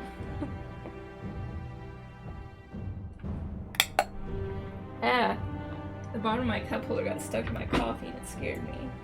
Oh, I got a cat on the desk. It's unsettling to say the least. A chill rolls down my spine and I walk faster, sore feet continuing their protest. The instincts that have been a part of me since my initiation into the order kick in, and I have a feeling deep in the pit of my stomach that I need to get inside, and fast. I spot a mage-light lantern as I head further down the street. The dull blue flame flickers invitingly in the darkness, drawing me in. Are we sure this isn't the Arcana? I push the weathered wooden door open, and light tinkle of a bell announces my presence. It's empty, only very dimly lit by a few worn-down candles. The walls are lined with curious trinkets, jars of strange-looking ingredients and potions, and an apparently endless collection of dusty old books. It smells faintly of incense, and in a little of... is that ozone? Yes, like the way the air smells just before a storm. Like lightning. I hear footsteps and turn to find their owner, and I'm taken aback by the figure that appears from behind a pair of well-placed curtains. Oh, they do be cute. Damn. Oh, hello there. I was just closing up, but can I help you? Wide eyes burn into me, brighter than the clearest of emeralds. His aura is distinctly magical, and I'm very aware that I'm looking at a witch, a powerful one at that. I'm sorry to intrude, but I appear to be a little lost. I'm looking for the tavern? His gaze falls to my weapons, my sash, his cheeks darting as realization apparently sets in. Oh, are you the new punter? I smile, delighted by his surprised expression. Is it that obvious? He returns my smile, and I can't help but feel welcome. Strangely, at home. It's lovely to meet you. The town has been alight with gossip about you this week. Oh, my name is Ezra, by the way. I'm Outlaw. It's nice to meet you, Ezra. Cute. You save right-clicking. Oh, no. In other games, it was showing me the full screen, but... Well, Outlaw, did anyone happen to tell you not to wander the streets when darkness falls? As capable as a hunter I'm sure you are, it's not advised, especially these days. I shake my head, still a little out of sorts from the long journey. Then, much to my embarrassment, my stomach decides to grumble loudly, causing Ezra to throw me a curious look. How rude of me, you must be starving. Take a seat in the back room and I'll quickly fix you something up. You really don't have to do that. I better be on my... You'll do no such thing. It's too dangerous out there. Please, I insist. It's no trouble, really. I can hardly refuse when he's looking at me like that. Same, I'd just be like, alright. Ooh, this is a cute background. Look at this cute little portrait. This is very cozy looking. A hot witch who cares about you can cook. Yes. I just feel like, alright, I'm in. I nod and follow him as he parts the curtain from which he appeared, revealing a cozy living space. There's a small kitchenette with a crooked dining table, and nestled in the corner is a tattered but comfy-looking sofa. Ezra fills an old steel kettle and props it on the stove, igniting the stubborn burner before he turns and offers me a smile. Soon you will have food. Ooh, what food are you eating? I didn't eat yet because I woke up late, so I'm gonna eat something good after the stream. Ribeye tonight. Ooh, sounds good. I'm just gonna pop upstairs to get you some blankets. I really do insist that you stay until morning. You must be exhausted, and the tavern is across town. I'd hate to send you out into the darkness knowing... He pauses, stopping himself. Just wait here, please, and make yourself comfortable. I can think of nothing worse than even walking across the street right now, let alone across town. Thank you, Ezra. He disappears up a narrow staircase, and my curiosity instantly gets the better of me as I start to have a look around. A solitary candle burns upon the countertop, colorful, magical little lights hanging from various picture frames and shelves, as well as an abundance of luscious green plants. It's utterly enchanting, just like its owner. The shop is obviously well loved with generous amounts of personal belongings and keepsakes littering every possible nook. I eye a tiny dish that's overflowing with brightly colored jewelry, and beside it sits a pile of crumpled parchment. Some of the pages are covered in an elegant looping script, and others are filled with lovingly rendered portraits, mostly of Ezra himself. I tentatively reach out for one of the sketches at the top of the pile, but a loud creak rattles me. I turn around, on edge as I've been taught to be, my fingers edging towards my weapon. The hairs on the back of my neck stand to attention. There's a creature nearby. That's when I see them. A pair of glowing, fierce golden eyes, peeking at me from a previously hidden hatch in the floorboards, before I can even think about defending myself. Oh? Oh? I'm pinned to the wall by a firm, cold, and inherently not human arm pressed firmly across my chest. Who the hell are you? Where's Ezra? An inhuman growl rumbles in his throat, his lips curled into a snarl that affords me a view of a set of long, sharp, white fangs. If I hadn't already clocked his deathly pallor, there'd be no second guessing what kind of creature I'm dealing with here. Vampire. I knew I'd already be quite dead if that's what he truly wanted, and I feel nothing from him other than an overwhelming desire to protect something or someone. His aura is panicked, but non-threatening, so I decide to relax against his hold. I cautiously raise my hands and surrender to the hopes that he'll stand down. I do not condone harming creatures who do not wish to harm me. That's not what we're taught, not what we stand for. At least, not the honorable hunters. Plus, vampires are the closest thing there is to humans in the Demonology Handbook, and I met a few reasonable ones in my time. A few. He retreats a little just as I'd hoped, enough for me to gather my composure. Well, why would we ask who he is? We're in this other person's house. Let's tell him Ezra is safe. Ezra is fine, I swear it. Those bright, disarming eyes burn to my own, a chill skittering over my skin. He looks like he's searching for something, his dark brows twitching as he studies my face, a thick scar cutting the one on the right. Something that looks a lot like relief settles upon his face. He do be having his titties out. We stan. Actually, Stream Elements was right this time. It is time for me to take up and take a stretch break. So, to fight the sedentary life, as Ohio says, I encourage you to get up and stretch. If you can't or you don't want to, that's fine too. I encourage you to do some stretches in your chair otherwise. But I'm gonna go stretch, I'm gonna feed the cat, so it's gonna take a couple extra minutes, and then I shall be back. Let's put...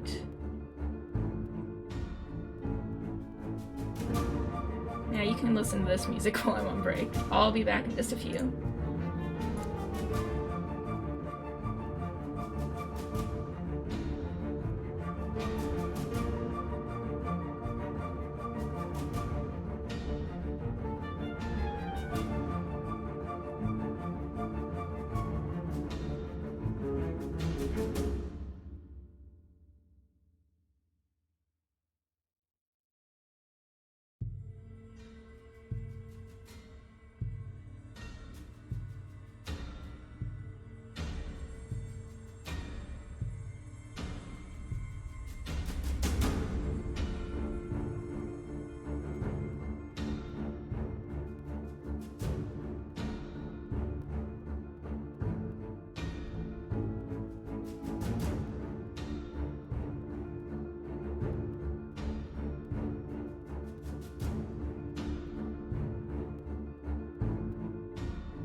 Hello.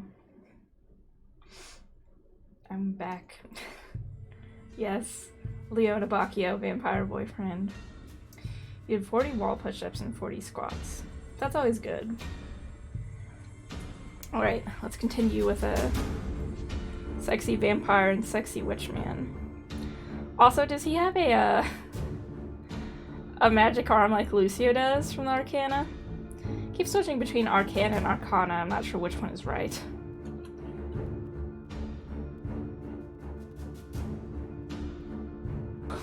Hold on, I gotta put some chapstick too. Cats have been fed. Stretches have been done. I can't help but wonder. Arcana. Yes.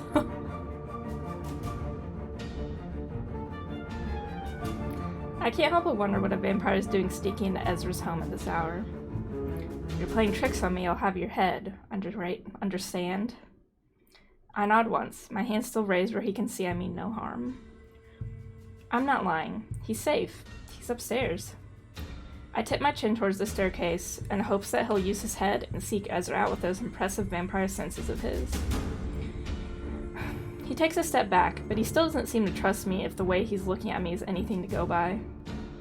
The sound of the kettle whistling as it comes to a boil distracts him, and he visibly relaxes. His gaze quickly darts to the staircase, then back to me.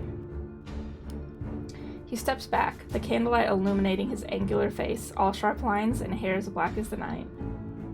He's otherworldly, obviously attractive in that tall, dark, dead way, and his left arm is missing from the shoulder down. In its place, an advanced-looking prosthetic, flowing with what looks like incredibly advanced magic. Y'all, are we sure this isn't the Arcana? Hold on, I'm gonna need a drink of coffee.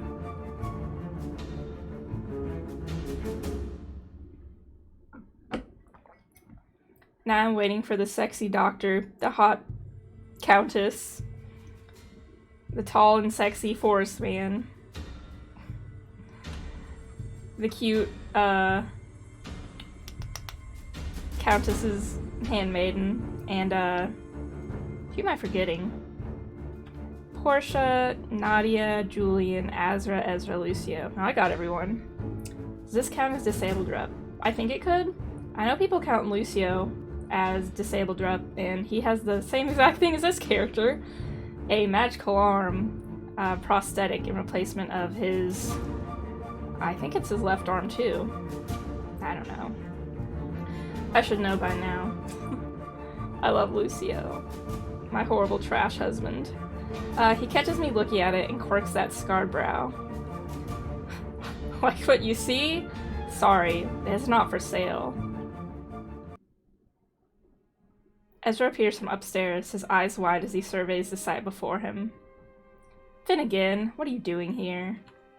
They meet each other halfway, the vampire reaching for him. Iron fingers tenderly curl around Ezra's forearm, his prosthetics glowing brightly as if he's responding to the touch. To Ezra. I feel a little like I'm intruding by watching this exchange, but I just can't seem to bring myself to look away. I sense that you felt uneasy. I came immediately. Are you okay? So I'm trying to figure out voices for these characters. I don't think they have any voice-acted lines like Arcade Spirits did, so I don't even have a hint of direction. Ezra smiles, covering Finn's hand with his own to gently pat it once, twice, a reassuring gesture. The intricate patterns etched into the dark iron pulse like a heartbeat. I'm fine. I was very briefly startled by the appearance of our new friend here. I see. I'm sorry about the less than savory introduction, Hunter. Things are a little on edge lately. I'd never have guessed. Ezra huffs a laugh, shaking his head almost incredulously. I'm fine, Finn. You don't have to jump over on every stranger that passes this way. The final reassurance seems to make the tension melt from Finn's broad shoulders. Sorry, Outlaw. You don't need to be alarmed. He's an ally, I swear it.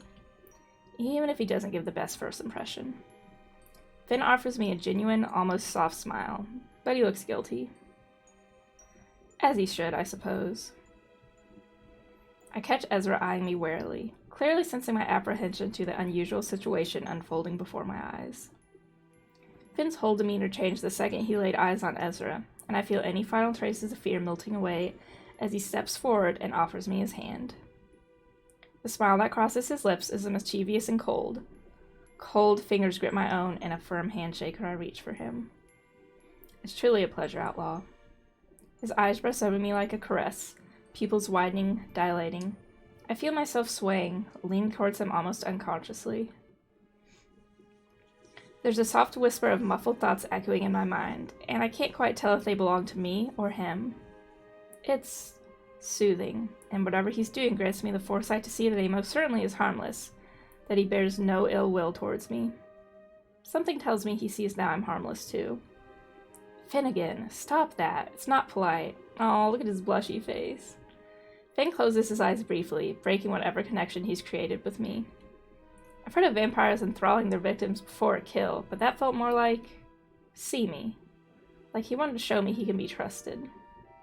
He exchanges an almost sheepish, knowing glance with Ezra, and I quickly feel my mind clearing itself. Sorry, I'm just checking. He looks at me and our eyes lock. I nod once, appreciating that he cared enough to put me at ease. Then he's grinning, wickedly. I hope you didn't hear anything untoward in there. Anyway, Ezra fusses with the kettle, pouring me a cup of fragrant tea and offering it to me on a pretty floral saucer. Here, this will help you get a good night's sleep. I take the cup with a nod, both of them staring intently as I take a small sip. It's good, refreshing, exactly what I need. Oh, sorry about that. My coffee cup keeps getting stuck to the cup holder. Not cup holder. Oh my god, I just forgot the name. I can't remember the thing that you put the cup on. I just have brain worms. So, Outlaw, are you forward to looking to become a part of this ouch? Ezra elbows him in the ribs. Yeah, coaster. Thank you, Ohio. I literally looked at it and every thought lost my mind. My desk already has water damage, unfortunately, from me not using a coaster and putting plates on it, but I'm trying to save what I can. Ezra elbows him in the ribs, throwing him a stern warning glance, and the vampire flinches dramatically. We're werewolves, not swearwolves. Lovely town. Do you have any idea what you've gotten yourself into? I like a little adventure. I'm used to a little adventure. I truly hope I can help. Ezra looks defeated, but strangely optimistic. I hope my words sound honest, because I really have little choice. I have to help. It's my job. My duty. Well, you certainly seem capable enough. Finn grimaces, exchanging a strange look with Ezra, and I feel like they're not telling me something. My clan and I are at your disposal, should you require any assistance. Clan? He nods, but I decide not to press him to details yet. I'd like to know how many supposedly good vampires lurk in Lunaris. I offer them both a smile, finishing up my tea. Ezra hurries to take the empty cup from me and sets it upon the table. He places his hand upon Finn's arm, the intricate patterns that are etched into the iron flickering with the contact once again. Finn, Outlaw needs to rest, so maybe you should head home? Finn nods and Ezra follows him as he heads to the hatch. They embrace briefly and Finn whispers something into Ezra's ear, the witch grinning brightly as he pulls away. Finn's warm, golden gaze locks with my own, and he smiles. Be sure to take care, Outlaw. If you ever need anything, just scream and I'll come running. He winks, and my traitor's cheeks threaten to warm at the sight of it.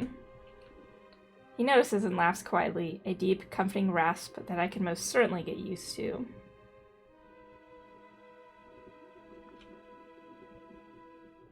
It was nice to meet you, Finn. Finn gracefully lowers himself in the hatch, and Ezra stares into the darkness until the door slams shut. He turns, clearing his throat as he retrieves a tin of biscuits from a cupboard. He offers them to me and waits expectantly until I take a handful. Listen, please don't let our apprehension worry you. I'm sure you're more than capable of getting to the bottom of these murders, outlaw.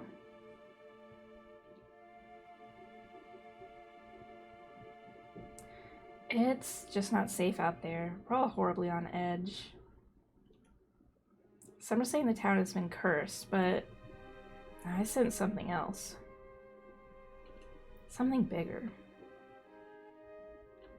Even though we've only just met, I think I can trust him.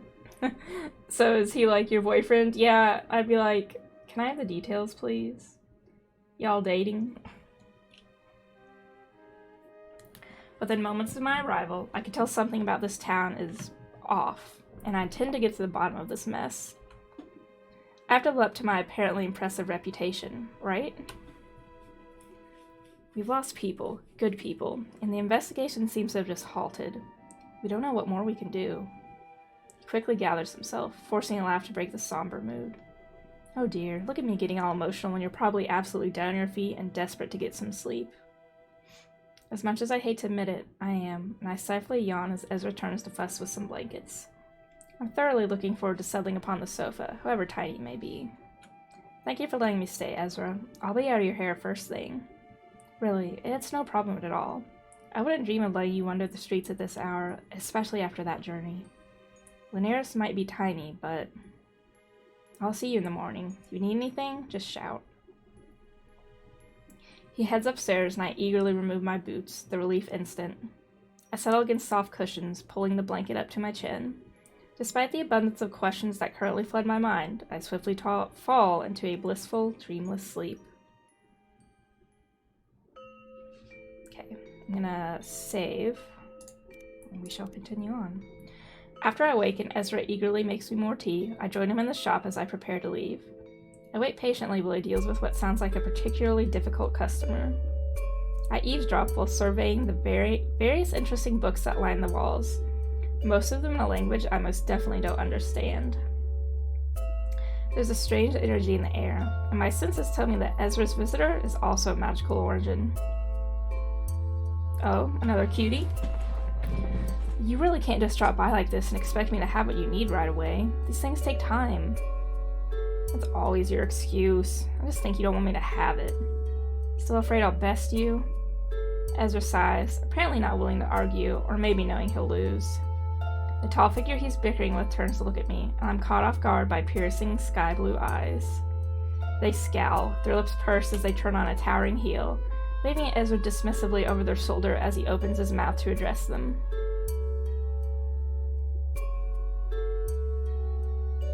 They steal their gaze, staring me down and studying me from head to toe.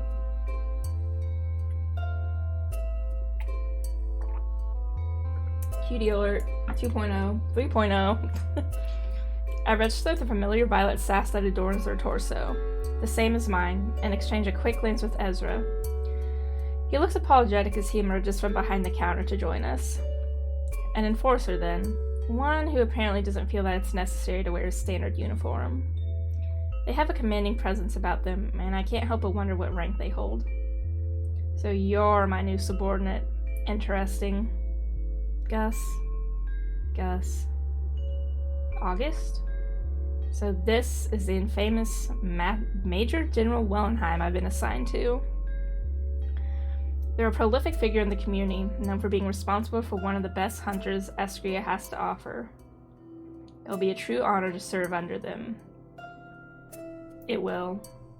Hashtag nice. I can't put the nice emoji that I have without closing the window. Thank you, Governor. Though, the way Ezra says their name carries a warning, and August scowls at him briefly before turning their attentions back to me. I notice how tired they look, their eyes heavy, skin pale, and they almost sway where they stand. Apparently Ezra notices too, a flash of concern crossing his features as he quickly rushes to gather some ingredients from a locked cabinet. It looks like he's done this before, seen them like this before. It's a pleasure to meet you, Enforcer Wellenheim. Yes, I know who you are. Your arrival caused quite a stir, and more than a little paperwork. They glance over at Ezra, watching as he breaks off a few sprigs from a neatly wrapped bundle of herbs and pops them into a glass vial.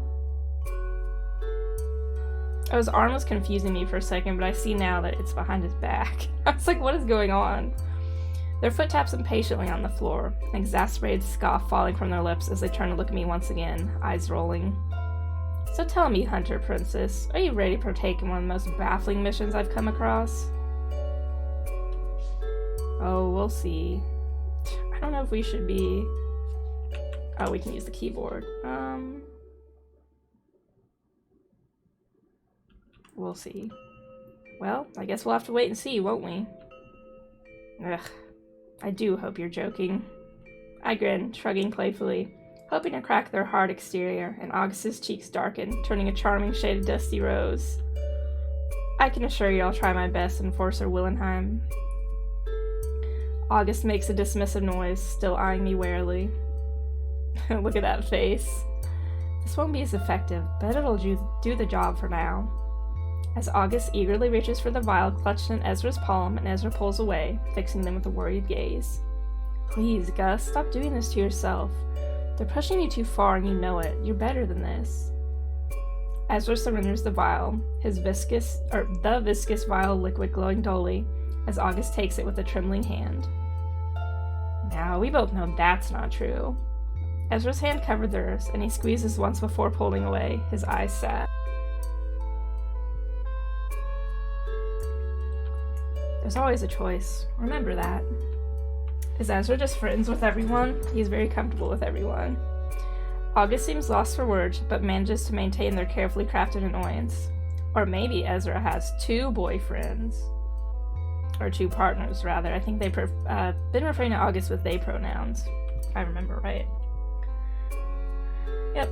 They reach for the door with yet another roll of their eyes, pausing briefly to catch my gaze. That's true. They could be the scorned ex. I'll see you tomorrow. Don't be late.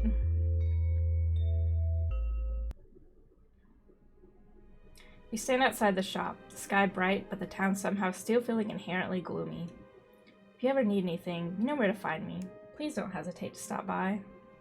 I smile, so incredibly grateful that I stumbled across Ezra. You won't get rid of me if you say that. Oh, I wouldn't mind. His smile softens, eyes shining. I mean it, though. Anytime. Be careful. Thank you, Ezra. I bid him farewell, reluctantly leaving the warmth and safety of the shop behind. I follow the rickety old street signs that point me towards the tavern, a place I'll be calling home for the foreseeable future. Are we just gonna live in the tavern? The tavern is bustling and full to the brim with red-faced patrons, the tables littered with empty tankards. Where's Julian? It's only 9:30 in the morning, but clearly this town likes to drown their sorrows even if the sun has barely risen. I push my way to the bar, and a scowling barmaid rolls her eyes at me as I politely raise my hand to get her attention. What? I have a room here. Could I check in, please? The barmaid rolls her eyes again and ducks beneath the bar, reappearing within a few seconds. Julian! Julian! It's my best Jenna Marbles Julian voice. We stan Jenna Julian. Julian! Room isn't ready until 2. You'll have to get a drink or something. I muster a polite, forced smile, trying to find a table, but I find myself face to face with a striking, scowling young woman who appears to be blocking me entirely on purpose. So this is the famous Hunter Princess that's taking my place, then? Dark blue eyes look me up and down in a slow drag, and she scoffs loudly. You don't look like anything special to me. Come to gloat, have you? Rub it in my face. Nice to meet you. It's nice to meet you. I'm Outlaw? She looks taken aback, clearly not expecting me to be polite. She straightens up, her features softening. Kind of. I know exactly who you are. I'm Piper Merriman. I'm the former general. I was leading this investigation until you came along. I had no idea. I just go where I'm ordered. You of all people must know we don't have much of a choice. Her gaze drops to her hands, and she picks at a non-existent piece of lint on her trousers. Yes, well, I do know that, I suppose. So, I've really been called here to take Piper Merriman's place. She's a legend, having racked up more kills than some of the most seasoned hunters, and all at the tender age of 24. I feel terrible. I wasn't told that I'd be replacing anyone, and her anger suddenly seems pretty justified. I'd be devastated if I was demoted. We work so hard, put our lives on the line, and all while the majority of the enforcers sit safely behind their desks, holding our fate in hands that aren't stained with blood. Ooh, Cutie Alert 4.0. She's gorgeous. We take a drink of coffee while we stare at this lovely visage.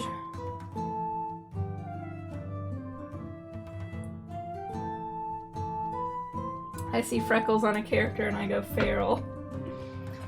Piper makes a vague gesture at the barmaid, and she's swiftly handed a glass of warm amber liquid that she delicately cradles in her palm. She steps closer, her breath sweet with the smell of rum. Eyes narrowed. I don't know if there's any non-cuties yet, Bob. Maybe. If there are, we haven't seen them yet. We could always work together. I get the feeling I'll need the help.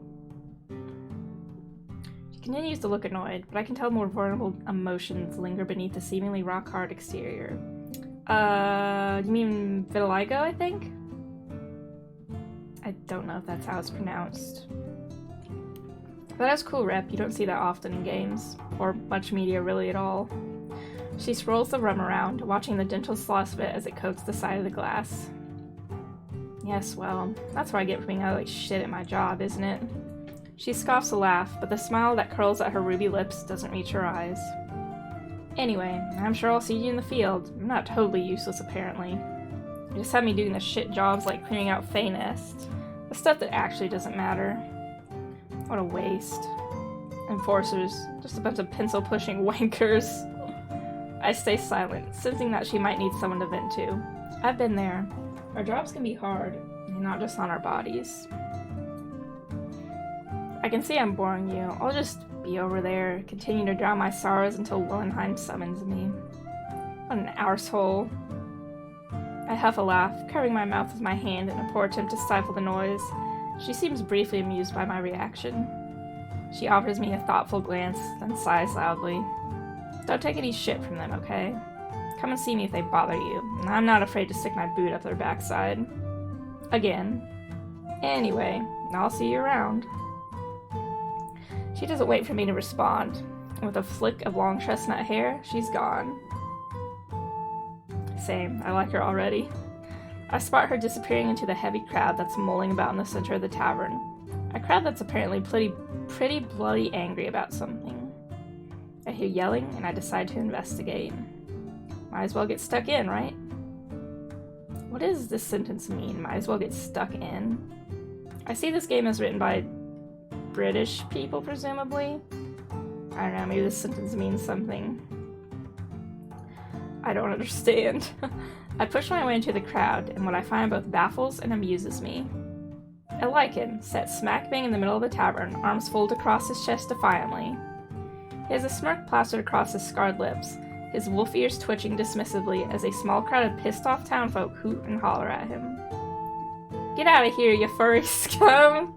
Yeah, furries, get out. Just kidding, you're welcome here. Your type ain't welcome here. The lichen huffs a lap, grabbing his drink and taking a swig, uncaring, maybe even pretending they aren't here.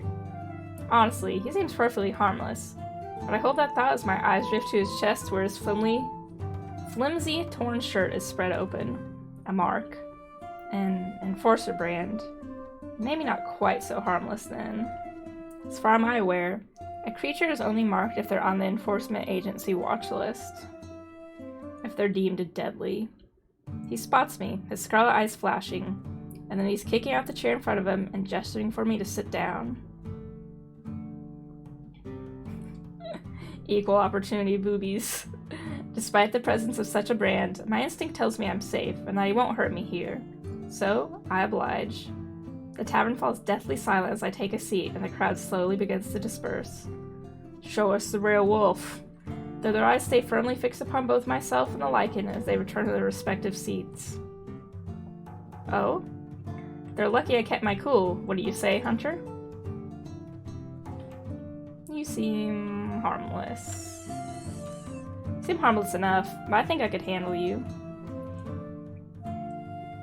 His brows draw together in a deep scowl, but he looks relatively relaxed, playful even. Oh, you do you? Care to test that theory? One of his ears twitches, and I can't help but smile at the loose thread. Maybe another time. How about you tell me your name and why you apparently have a death wish? He does have 4 ears. I just noticed that. He has really good hearing. He bristles, his tail wrapping around the leg of his chair as he places his now empty tankard upon the table, the noise drawing a gasp from nearly every single patron. I glance over at Piper, who sits in the corner, either oblivious or uncaring. It's Alcar. I don't have a death wish. Not today, anyway. Only today? He smiles, folding his arms back across his chest. He leans back in his seat, relaxing, his tension visibly melting away. You don't need to concern yourself with me, Hunter. I stay far away from your kind, from everyone, really. Unless they come looking for me, of course. He glances over his shoulder, catching Piper's gaze. She flips him off, and he turns back around to face me, his shoulders shaking with quiet laughter. I'm sure you'll grow to despise me in time, just like every other idiot in this stupid town.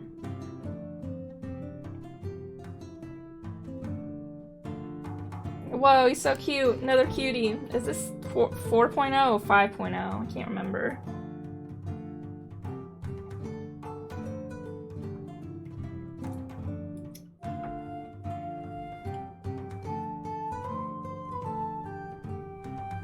It's so quiet you can hear a pin drop.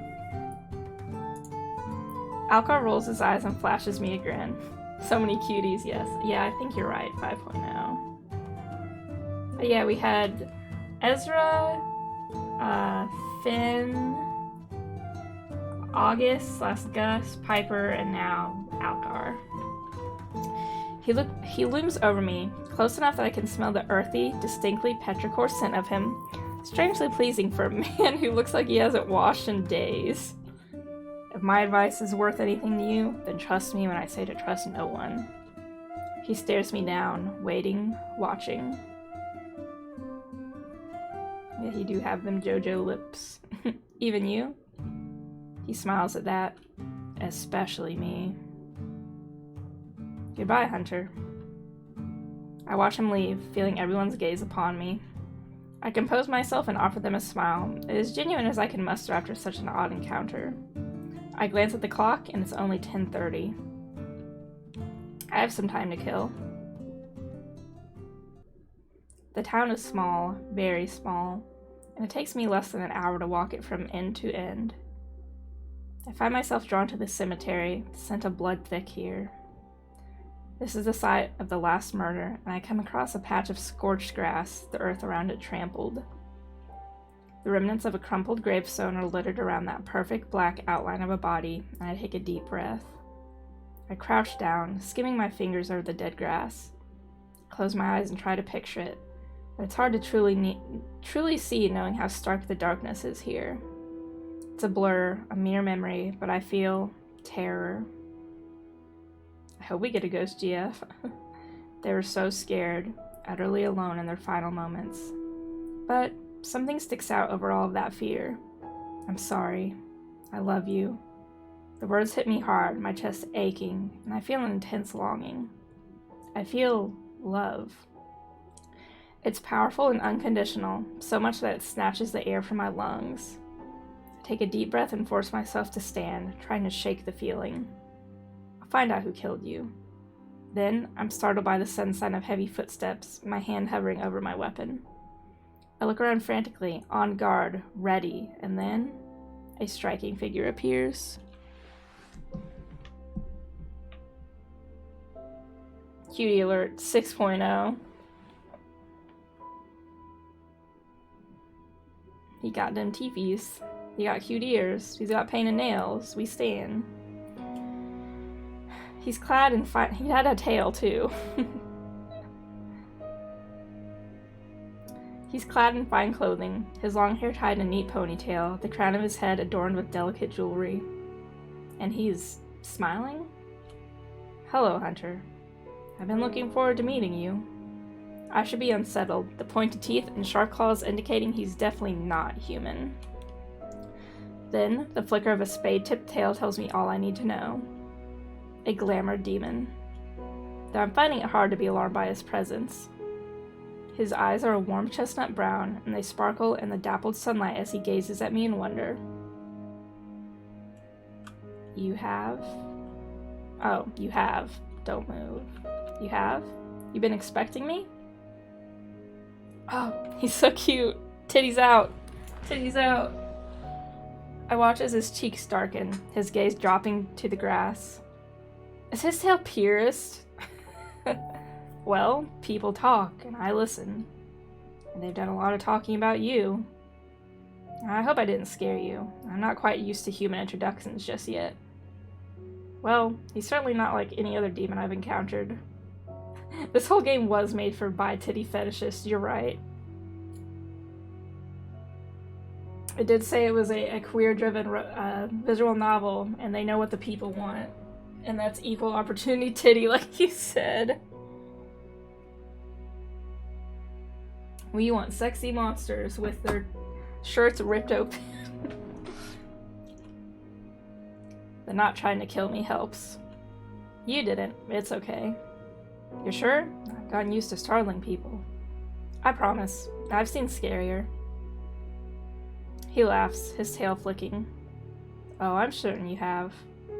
His aura is calm, if not a little skittish. I decide he's probably more scared of me than him. He's hard to read, and that's frustrating, but not necessarily alarming. What's your name? The demon exhales sharply, apparently relieved that I'm making conversation rather than drawing my weapon. It's Omen.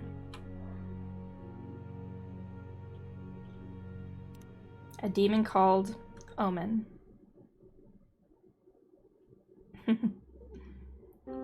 Jojo brain, Jojo brain. Reassuring. I'm Outlaw. So, how's your first day in Lunaris been? I have a quiet laugh, yet again perplexed by the wonderfully weird inhabitants of this town. He's certainly the most polite demon I've ever met.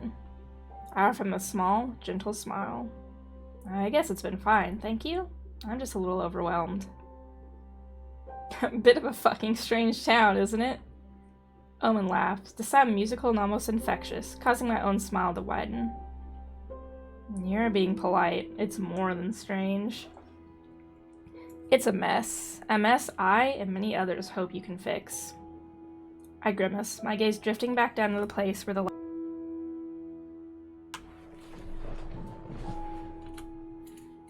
I sigh, mustering as much confidence as I possibly can.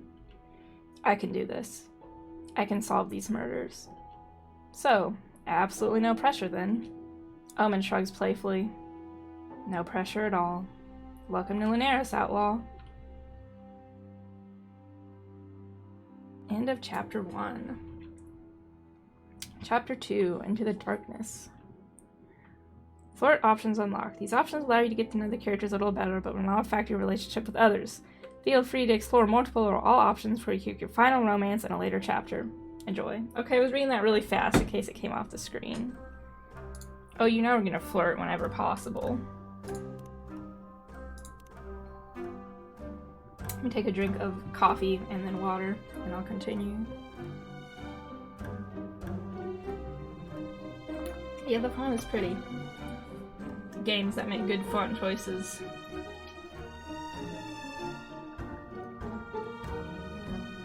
I know it might be far off Ohio, but have you decided what you want the font for your game to look like at all, or is that a later stage? Or I guess the question is, has Gino decided? I don't know which one of y'all is gonna pick the font. I make it, you two don't know yet. That's fair. You got a long way to go. We're both collaborating in art direction. Okay. I wasn't for sure. Programming and game mechanic is all him, though. Thought so.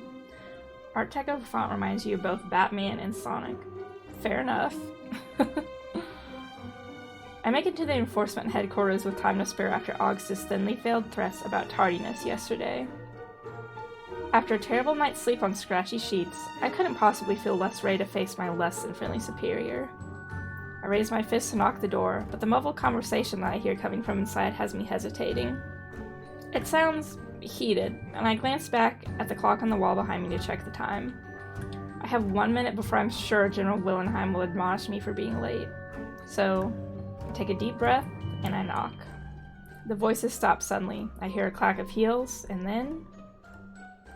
Yes. Oh, it's you. They quickly glance at the clock, brushing a stray mauve curl behind their ear. Well, you're on time at least. Congratulations. I know it's terribly cozy out there, but please come in. I nod politely and quickly step into the enforcer's office. Oh, this is a fancy little office. It's beautifully decorated. Neatly arranged bookcases lining the walls, laden with a collection of trinkets and tomes that possibly rival Ezra's. There's a huge desk in the middle that's positively overflowing with reports and letters, a half-empty ink pot, and elegant sapphire quill poised and ready. Then, as if I'm experiencing a rather vivid case of deja vu, Piper appears before me, looking decidedly less impressed than she did in the tavern the other day. Hunter Princess. Fancy Edward. Oh, look at August. Nice to see you again. Hello, Piper. It's nice to see you. She stares at me, eyes narrowed as her gaze flickers to August, who stands quietly just behind me. Their hands are clasped behind their back, a dark eyebrow quirked almost expectantly. I actually considered playing the Phoenix Wright games on stream, because I've only played a little bit, and I didn't finish it. I know a lot of the spoilers. I don't mind spoilers for game. I'm still considering that. I don't know if it'd be fun to watch or not, but it's on my list of potential games to stream at some point. You've only played the first one. That's fair. There are a lot of them now. I might play it at some point. I have such a long list of games I want to do on stream, but streaming at least has given me the opportunity to stop procrastinating on playing games, because otherwise I'd never do it. Piper frowns at them, nose crinkling before she turns her attention back to me. I guess I feel like, I don't know why I stopped and read that, I still had more thought to say. I guess I feel like if I'm playing games in my free time, I feel like I'm wasting time, even though I know that's not true at all. But I feel like when I'm streaming the game, I'm getting something productive done. I don't know. It's just my brain being dumb, but at least it's letting me play new games without feeling guilty about spending time playing games. Even though I shouldn't, because who cares? Just have trouble paying attention to games on my own or your own. Yeah, I get that too. You always end up scrolling on your phone instead. Yeah, I feel a little more engaged when I have other people to talk to when I'm playing. So streaming is perfect for that. Yes, you too. I offer her a smile, but the one she offers me in return doesn't quite meet her eyes. I appreciate the effort nonetheless. So, you two have met already, In the tavern again, Piper? August sighs heavily when we both fail to respond, and Piper manages to look anywhere but her superior. Anyway... They run their hand along the edge of their desk, inspecting their perfectly dust-free fingertip as Piper huffs in their general direction. I know you have very important business to attend to, but I'm not finished with you yet, Willenheim. Is that so? I've given you your mission. You complained about it. Loudly. I wonder if the stock music is, who's that guy on YouTube that does Kevin something? Kevin Pod something. I don't know. He has a shit ton of stock music. Yes, Kevin McLeod. Sorry, I just had to pop my arm. I know the Archon uses some of his songs, and YouTubers certainly use a lot of his stuff. So pray tell, Major, what else could there possibly be? Piper flinches. I see her demeanor shift, her admirable determination withering and dying as that word rolls off of August's tongue. A harsh reminder of her demotion, one that clearly stings. I wonder if I'll ever get the chance to ask her about it, to finally know exactly what she did that warranted her being made such an example of. Nice, August. Really nice. You could quite literally cut the tension in here with a dull-bladed dagger. It's not awkward at all. We have a meeting, General? August sighs, glancing at Piper almost guiltily. The sorry expression fades the second she meets their gaze. Yes, we do. Is that everything for today, Merriman? She growls, a quiet rumble through clenched teeth. Is it I wasn't asked. They take a deep breath, pinching the bridge of their nose between the forefinger and thumb, utterly exasperated. You're dismissed for today, Merriman. They stare each other down and wonder how the hell they ever managed to become one of the most successful elimination teams in all of Estria. I've heard countless weird and wonderful stories of their partnership, of Piper's unparalleled strength and August's unmatched intelligence. But here, now, all I see is a dispirited hunter and an impossibly tired enforcer. Harry is on his way. I suggest you depart quickly. She blanches at that, and I can almost see her admitting defeat, her shoulders relaxing, the furrow in her brow fading. Fine. I'll go and look for your possibly a small chimera, but probably a big fucking cat. One day you'll have to stop punishing me, you know? Piper grabs a set of expensive-looking daggers from the chair in front of their desk, strapping them to her back with haste. She pauses in front of me, and those dark eyes soften as she meets my gaze. See you around, Hunter. Enjoy your important meeting, and remember what I said. Another glance at August, and they suddenly become very interested in studying their perfectly manicured nails. Let us pet the kaiju. I'm sure it's a friend. Foot. Arse. With a wink, she spins to face August. She squares him up playfully, the enforcer towering above her, still uncaring, unbothered. Twat.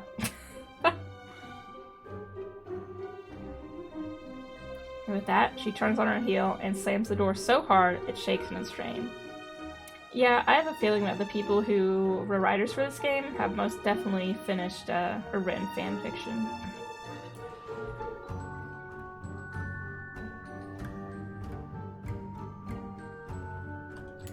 August walks around the back of their desk, practically falling into the well-used leather chair.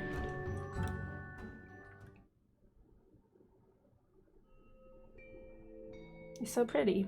Or they're so pretty, excuse me. I scan piles upon piles of countless paperwork that litter the wood, taking in the countless reports and letters, scribbled diagrams, and gruesome drawings.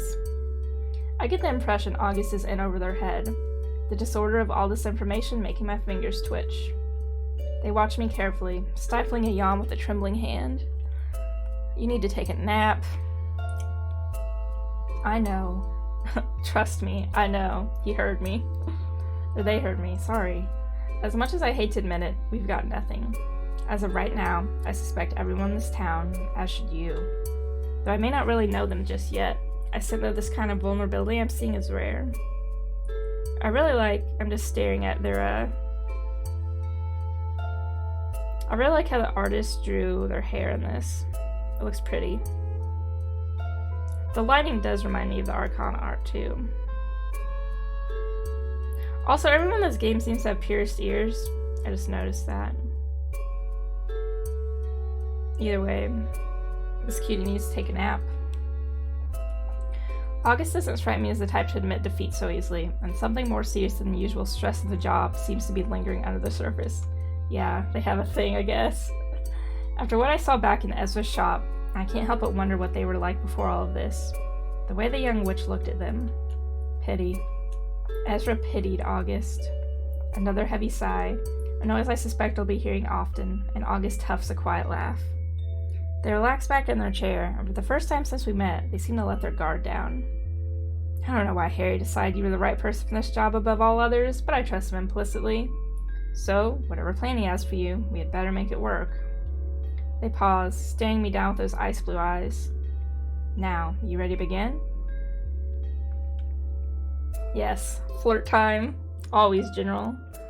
I feel emboldened as that piercing gaze bores into me, something twisting in my gut. I lean forward in my chair to make sure they see me. Really see me. I can't wait to see where our partnership takes us, General Willenheim. August presses their fingers to their lips, appraising me. Oh, really? Well, together I think we can do absolutely anything if we truly wanted to. Though they're clearly trying to hide it, to stifle it, I see their lips twist into a sly grin. You could put your boot on my face. Cough. I mean, what? I didn't say that. And you say this after knowing me for a mere day and a half? How bold. I know what I'm capable of, and you're quite prolific, you know. Long, dark lashes kiss the tops of lightly flushed cheeks, dusky rose painting pale skin as they lean in. Closer, closer. Close enough for me to see the flecks of violet that swirl at the outer edge of impossibly blue irises. August is magic, overflowing with it. Oh yeah, someone who wrote fanfic definitely helped the writing on this game. It pours out of them in waves, and I can feel it deep in my bones, settling on my skin. But call it a gut feeling. A quiet, careful laugh, and suddenly they don't look quite so tired anymore. Suppose you hunters hold quite the advantage on me with your gut feelings, don't you? August tilts their head, their face doing something strange, an expression too quick to catch before it settles back into that implacable ease they've mastered so wonderfully.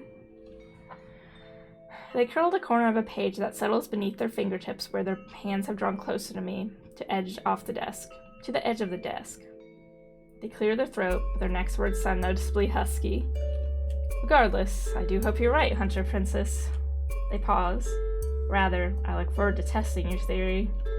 I smile, genuine and warm. Me too. And please, call me Outlaw. We're gonna be partners after all, aren't we? Very well, but you will still call me General. I laugh, but I nod my agreement. Why, of course, General.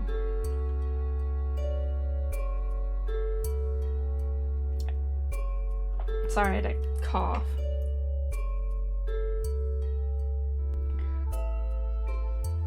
I hear footsteps in the hallway, and August quickly rises to their feet.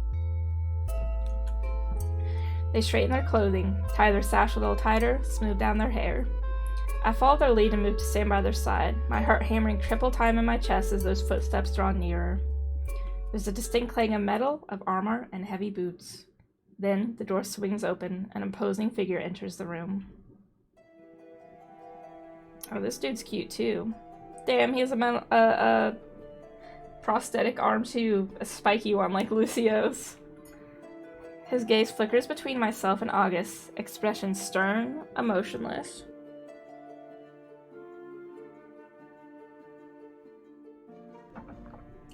I risk a glance at August out of the corner of my eye, and they're unmoving, stuck to the spot.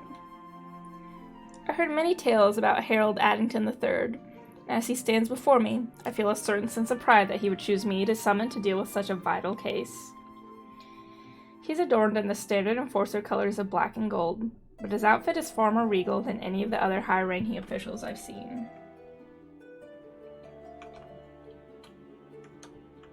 Why don't you try something? I was just seeing if you could get the text box off so you can see their full outfits, but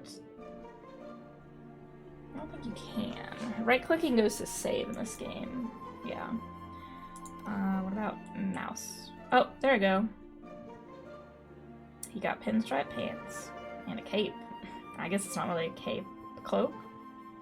It's not really a cloak either. I don't know. I mean, if he was had black hair, he'd remind me of Hubert from Fire Emblem a little bit, to be honest. I just like looking at the art. Oh, look at the boots Gus has on. They're rocking the thigh-high boots. Okay. He's adorned in the standard enforcer colors of black and gold, but his outfit is far more regal than of any other higher-ranking officials I've seen. Yeah, I like his vest too. I don't know. They could be gun holsters. Whoa. He took it off. Here he peels off the steel gauntlet that covers his right hand, and setting it upon August's desk. His elaborate coat is discarded next, and he stands toe-to-toe with August. Okay, so that guy was just wearing a gauntlet. Interesting. A wide smile breaks out across his scarred lips, and he pulls August into a tight embrace, a deep, comforting chuckle rumbling in his chest. Old friend, how the heck are you? It's been a while, has it not? He pulls away, still firmly holding onto August's shoulders. You look exhausted. Have you not been sleeping? August offers him a wry smile as Harry drops his hands. I'm trying to sleep. Does that count? Harry throws him a look, something stern but edged with certain fondness, one that a father might give to their child. Look after yourself, Augustus. August nods once, still smiling as Harry turns to stand before me. Hunter Princess, it's such a pleasure to meet you. I can finally put a face to all those impressive reports I read. He offers me his hand, and I eagerly take it. It's a pleasure to meet you too, Lieutenant General Addington, sir. He smiles warmly, keeping his grip on my hand, his other holding my forearm. Harry is fine, none of that formal nonsense. We're going to be working together for the foreseeable future. We might as well get familiar, wouldn't you say? Or wouldn't you agree? Of course, sir. Harry. He laughs, and I feel incredibly relaxed in his presence. Now, let's get to business, shall we? August hands him a standard issue that's sealed with the wax bearing the Scarlet Enforcer emblem. They watch me carefully as Harry breaks the seal, a heavy sigh falling from his lips as he quickly scans the report. Yeah, right. I was thinking that as soon as I saw him. Silver Fox. He closes his eyes, handing the papers back to August before he turns his back to us both. A silent moment passes, and Harry rounds his shoulders, clicking his neck before he faces us. You know, Outlaw, I've worked for the Enforcers for nearly 30 years, and I've never felt quite so useless. Harry pauses, the waver in his voice evident as he composes himself. We've lost some of our best, our brightest, our kindest. I truly am at a loss, finding it hard to remove my emotions from the equation when it's my own people being needlessly slaughtered. August averts their gaze, stealing a quick glance at me, seemingly sussing my reaction, but also giving Harry a moment of privacy. Nothing can bring them back, but we can bring those responsible to justice. Suddenly it hits me. The victims were hunters, weren't they? Yes, they were hunters, just like you. Harry huffs a quiet laugh, clearing his throat. I know we're putting a great deal of responsibility on your shoulders, but I have never-ending faith that you're the one who can help end this madness. Now, do you have any questions? Ask about the victims and any patterns to the killings. Both of these are good options. How many victims do we have so far? August looks at Harry for guidance, and Harry nods his permission. 4, but we anticipate more. A victim has showed up every 7 days for the past month. Yes, with the most recent being 6 days ago, which is when I called for you. Enough is enough. So, we're due a body if our calculations are correct. Harry clears his throat, twists the gold band on his finger. Concentrate on the latest victim for now. Male, 46 years of age, a general. One of our best. We owe him this. I take a deep breath before I ask my next question, feeling immensely guilty before it even falls from my lips. Were all of them burned? I saw the ash, the charred ground. Yep, that's what I got to, Governor. Sad. Each body has been burned very badly, yes, to the point where we cannot determine what wounds were inflicted beforehand. Not even with magic? He shakes his head, exchanging a look with August, one I can't quite place. Not even with magic. Other than the timing of the murders, are there any other patterns I should be aware of? Harry's mouth twisted to a grimace, and he shakes his head. I hope you don't think ill of me, but I'd rather not tell you at this point. He and August share a look, and August seems perplexed by this statement. Harry? Harry places his hand upon August's shoulder, a reassuring touch, a smile, then he's looking back at me. Please just trust me, both of you. I want you to go out there and see things with your own eyes, utilize your abilities, and then we can discuss what we've already discovered.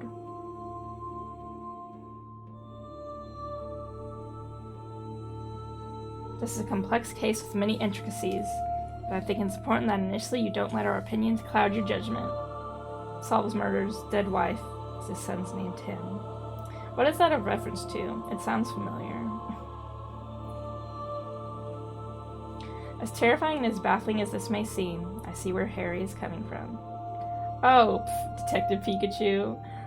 I totally forgot the son's name was Tim. That movie is so cute.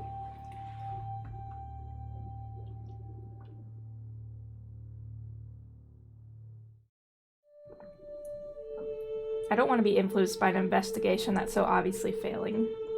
So, where would you like me to start? Work-related report is done. Time for more food. Always a good thing. I almost expected them to tell me to figure it out myself, but Harry surprises me. Well, the most obvious of the places would be the Ibex. The what? A curious pair are the Woodwedge Trins. They've taken up residence in the old church in the middle of town. I'm sure you've seen it. I saw it all right. Big, imposing, obviously dilapidated. I didn't get a chance to play the game, but I did see the film. It was very good. Yes, I did notice it. It's quite hard to miss, but I assumed it was empty with it being in such a state of disrepair. We can only dream that it becomes vacant, unfortunately. August clenches their fist, the faintest flicker of magic shimmering in their palm.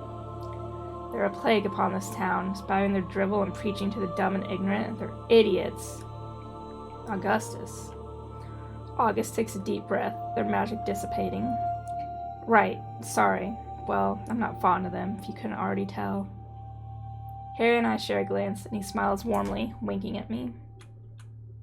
Oh, I think we got the picture. Now, Outlaw, like I said, I suggest you start with them. Just see what you make of them. You might need to play along with the woman. She tends to favor playing games. Anything to baffle you. Have they already been questioned? Are they dangerous? Are they human? Harry shrugs, and Augustus's annoyance at him being so unbothered is obvious. Yes, they're human, and yes, they've been questioned. Hunter Merriman saw to that, but she and the woman have a rather tumultuous relationship. Their alibi is solid. They have a guard, a human who has connections to Clan Casimir. She has no reason to support the Ibex other than just doing her job. I'd still be interested to hear what you think of her, though. So in theory, they're harmless, but they do have the people's ear for some bizarre reason. They prey on fear, and the town is infected with that right now. Be cautious of them. They certainly won't take kindly to you. Oh, I think Outlaw can handle them just fine. Have some faith, August. August waves their hand dismissively, wandering over to a filing cabinet that's nestled in the far corner while muttering something under their breath. A warm hand touches my arm, a reassuring gesture. We trust you, Outlaw. Now, once you've spoken to them, I suggest just going wherever your gut tells you. There's plenty of other Lunarians for you to get to know, so just take today to really find your feet.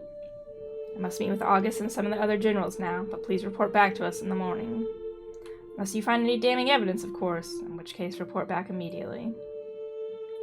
I nod, glancing over at my superior, who has taken it upon themselves to dive headfirst into yet another pile of paperwork.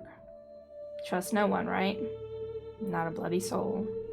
Suspect everyone, question everything. I like how essentially they have hired me and then sent me out to die, possibly. I close the door behind me, leaving August and Harry with their discussion. I feel a bit overwhelmed, but ready. Ready to finally start my investigation, to hopefully end all this chaos. I take a deep breath and straighten my clothes, feeling ruffled from both the initial heat encounter and the brief but informative conversation with the Lieutenant General.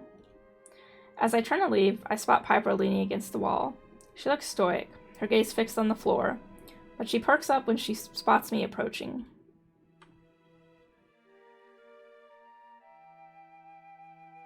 So cute. Oi, Outlaw. I can call you that, can't I? She makes a quiet, frustrated noise and closes her eyes. She shakes her head, exhaling sharply before she meets my gaze. Stream elements. It's not time for a stretch break. The damn thing sees when I'm online on Twitch when I'm not streaming, and then it gets confused and just does whatever it wants. Listen, I'm sorry you had to witness that exchange. I couldn't bring myself to leave without apologizing for my behavior both today and in the tavern the other day. It's been a rough few weeks. I often let my passion overrule any rational thoughts that I promise I'm capable of having. It's unbecoming of me. I'm taken aback by the vulnerability of her words. Her stance. This isn't the Piper I thought I'd become accustomed to. Piper, She raises her hand to halt my words, calloused fingers curling into a fist. Jeez. Please, Outlaw, just let me apologize, alright? Then we can pretend I never acted like a complete arsehole, and you can go and do your job. So. She sticks out her hand, daggers clanging noisily where they rest in the holster on her back. The name's Piper Merriman. She rolls her eyes, taking a deep breath before her next sentence. Major Piper Merriman. She throws me a wicked grin, and I can't help but laugh at her playfulness. The pleasure is mine. I eagerly take her hand in my own and shake it firmly, my touch lingering a little longer than necessary as I cling to her warmth. It's been a pleasure, Hunter Merriman. I'll be seeing you around. Or, I hope. A smirk hooks the corner of her mouth, our fingers brushing as they slowly part, and there's something curious striking in that striking sapphire gaze. Well, the town is terribly small. It'd be quite hard to avoid me. I shrug, nonchalant. I can think of far worse things than bumping into you. She narrows her eyes, showing me playfully, the most subtle flash of color creeping across freckled cheeks. Oh, I don't know. I can be pretty scary, if you ask nicely. Nicely, you say? She purses plum-colored lips, those endless pools of sapphire eyes sweeping over me like a caress. Well, well. I think we're gonna get along swimmingly, Outlaw. She's quite an enigma, and I can feel my skin prickling under her heavy gaze. There are 12 people in this town, and they are all hot, and also maybe the murder suspect? Exactly.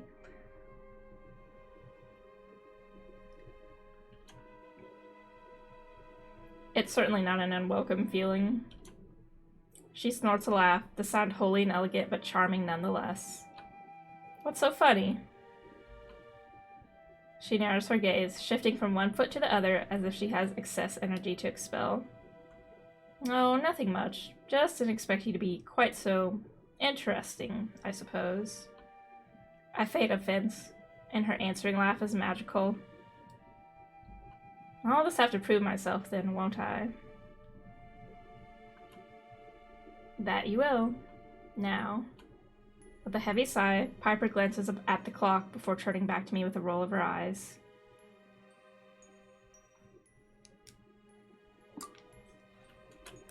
I better get going. I have an inevitably worthless mission to get on with. People in this town are adept at making common house cats for ghastly creatures. Or mistaking, not making.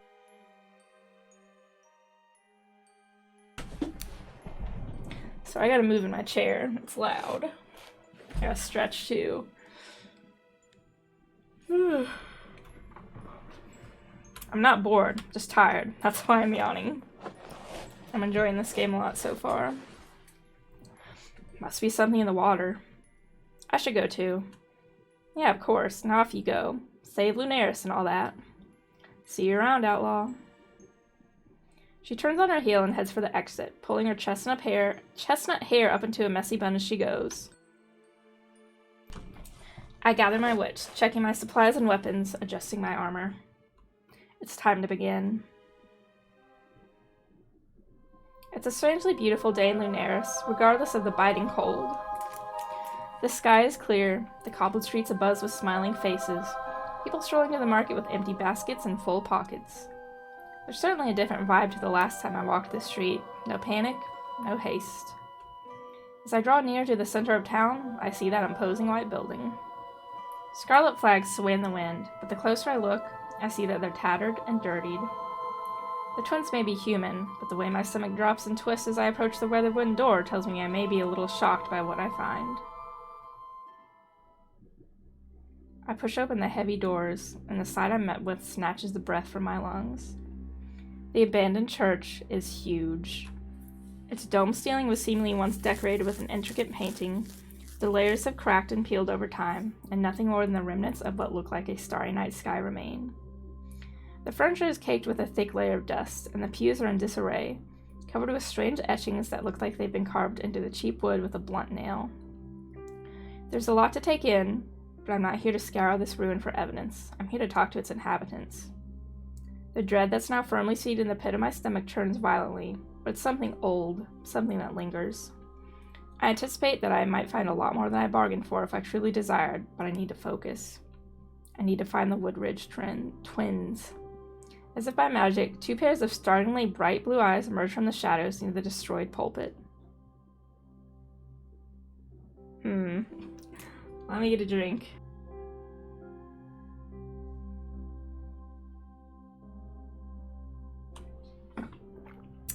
Hello, Hunter. We were expecting you. So they look... You know what? The one on the left kind of reminds me of Johnny.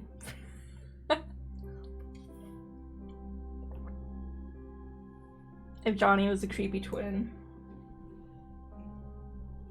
Just add some freckles and make the skin less pale. Let's observe them for a moment. Yeah, if Johnny was Diego, combine them.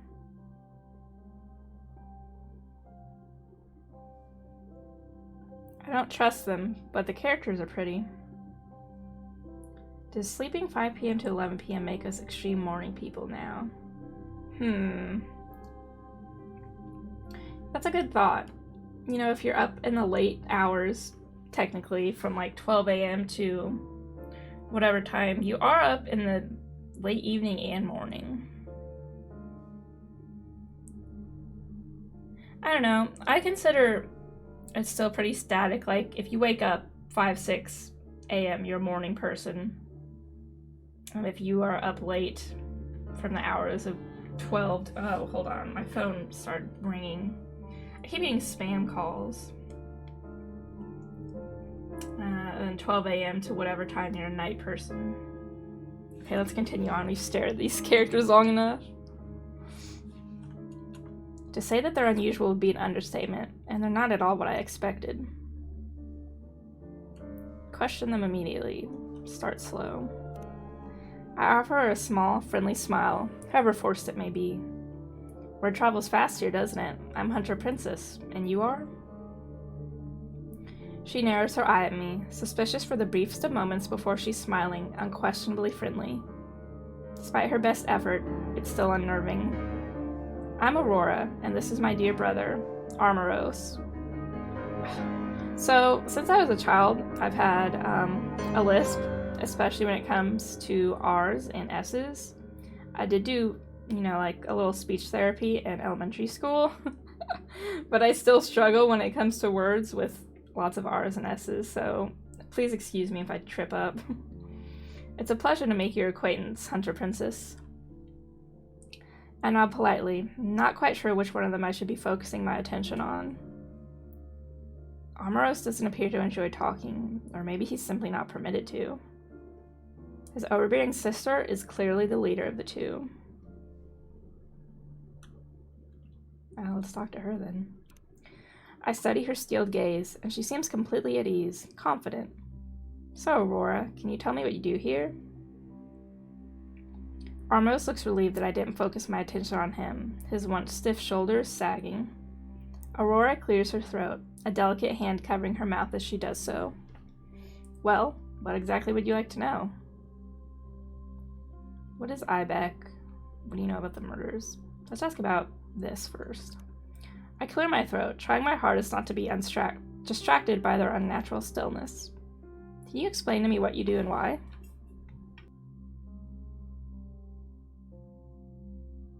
Share a look, and Armoros nods once under his sister's ice-cold gaze. Our purpose is simple. We spread the word of the night. of those that are oppressed and murdered in cold blood. And who exactly are the oppressed, Miss Woodridge? She giggles, the sound musical but edging on manic. The creatures, of course. I look at Armros and he drops his gaze, color sweeping across pale cheeks. Is my answer not satisfying, Hunter Princess? Surely you know that the institution that you serve brings harm to innocence. The creatures that you kill are nothing more than confused, lost, looking for salvation. I pause, carefully contemplating my response. My adult life has consisted of seeing creatures trying to mindlessly murder innocent people, trying to kill me as I protect them. I see no desire for salvation in that. I appreciate that there are creatures who don't intend to harm anyone, even some that are kinder than most humans. But, I smile again and take a deep breath. But I cannot bring myself to understand how you can so blindly support the slaughter of your own people. Ambrose frowns deeply, and I swear I see him shaking his head at me, but it's just subtle enough for his sister not to notice. Because humans are inferior and pathetic. We infest and corrupt the earth by dedicating our time and resources to ridding it of the only things that give our wretched species any hope. She inhales sharply, calming herself and brushing her hands over the front of her skirt. So, Hunter Princess, to answer your question, we are here to protect the creatures, just as you are here to destroy them. What do you know about the murders? I'm sure you're very aware of the recent murders in the area. Can you tell me anything that may be of use to my investigation? Aurora steals her gaze, unblinking, fingers clasped tightly in front of her. We saw nothing, and we have an alibi. I look at Armros, startled that he actually spoke, his voice soft, comforting. Regardless, his words sound practiced, rehearsed.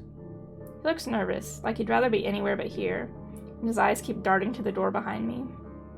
Nothing at all? You're stationed right beside the graveyard where the last hunter's body was discovered. You're telling me you didn't hear a thing? He was brutally murdered, seemingly set alight and burned to ash, and yet he didn't scream or call for help? I find that hard to believe. Aurora's lip curls at the corner, her eyes dark. My brother spoke the truth, Hunter Princess. Question us all you like. We've been through this with your insufferable predecessor. Just as Harry said, they apparently have an ironclad alibi, but my suspicion does not waver. I nod once, noticing Amros's gaze burning into me, and though I cannot gauge how he's feeling, my gut tells me he has something to say. Something he cannot with his sister by his side. Like he's scared. I feel like Harry sent me here just to unnerve me. Surely he knew this is what I would be faced with. I still have little to nothing to work with here, and as the twins continue to stare me down, I think about his parting words. Yeah, I want to talk to him. Suspect everyone, question everything. You truly have nothing else to say regarding the situation? Aurora stands firm, straight, her lips curling into that wolfish grin once more. Not a thing, dear Hunter. It was ever so wonderful to make your acquaintance, though. Truly. Do stop by again, all right? We're more than happy to accommodate you, should your agency need to question us for a third time. Armros gives me a look again, and I wonder if it would be possible to somehow get him alone. I have a feeling I'd get a lot more out of him than I have from her. Thank you, Aurora, Armros. On my way out, I see a small, neatly wrapped package sitting on the doorstep. I bend down to check the label, and written on it in an elegant script are the words Z-Haven and Armros' name, Zeshawa. Wow, I read that completely wrong.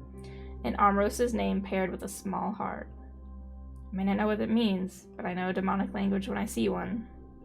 Just as I suspected, there might be a lot more to Armros than meets the eye. Ooh.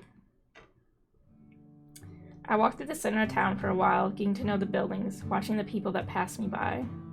Lunares turns into a quiet, nervous town as the sun begins to set. I wonder if it's only recently lost its warmth. I consider heading for the graveyard. Something tugging at me, telling me there's more for me to find, but... Alcar appears from between the crooked houses, sending two children that were playing in the street scattering. Amros was the demon's BF, and the sister killed him out of jealousy. Perhaps. You reek of them, the twins. Or it was Omen, maybe? Because Omen was in the graveyard, just chilling. So maybe Omen and Armoros are friends, lovers, maybe? We'll find out, hopefully. You reek of them, of the twins. What the hell have you been doing in that damn church? You feeding into her bullshit already? He pauses, huffing a sharp breath through his nose. Oh yeah, let's get a look. Look at that bushy tail. He's cute.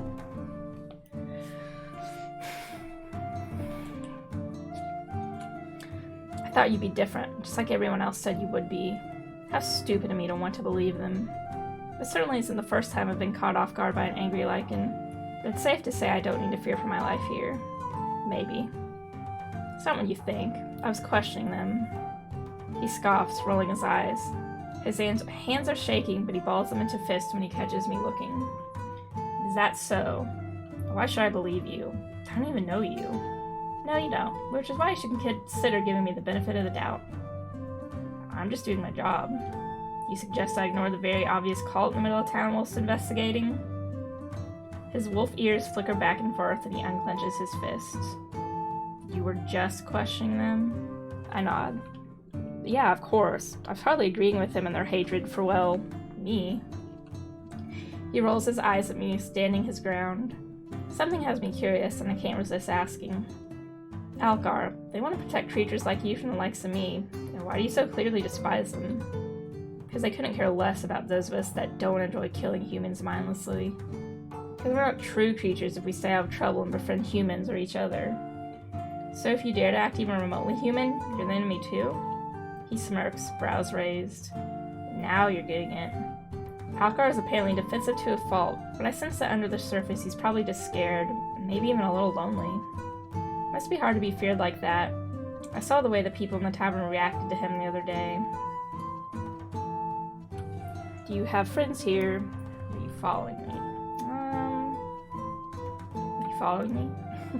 Algar, were you following me? Sorry, that was my foot scooting on the chair. He bristles, frowning deeply. Don't flatter yourself. I can just smell the twins a mile away. I just like to keep an eye on things, especially them, and especially strange new hunters who appear out of nowhere, and then proceed to hang out with those creeps. Well, cross my heart and hope to die. My visit was innocent. I would be careful making that statement here. Someone might take you up on it. I laugh, but he's probably right. So, you just happened to be conveniently hiding in an alley to jump out on me then? Something like that, yeah. A moment passes and Algar sighs dramatically, shifting from one foot to the other. He doesn't seem wholly satisfied with my answer about questioning the twins, but I can't really do much more to convince him. So, where are you heading now? You live nearby? He narrows his eyes at me, clearly contemplating if he wants to divulge such information. Why? You know we're going with flirt option. Can't I just try to get to know you a little better? And why would you want to do that? I offer him a smile as I shake my head, incredulous that he so obviously suspects the worst from everyone. Because I think there's more to you than meets the eye. I'm not allowed to be curious? He narrows those vivid scarlet eyes, meeting my gaze and holding it. I suppose you are. Continues to stare me down, taking a tentative step closer. So, if I did let you get to know me a little better, what then?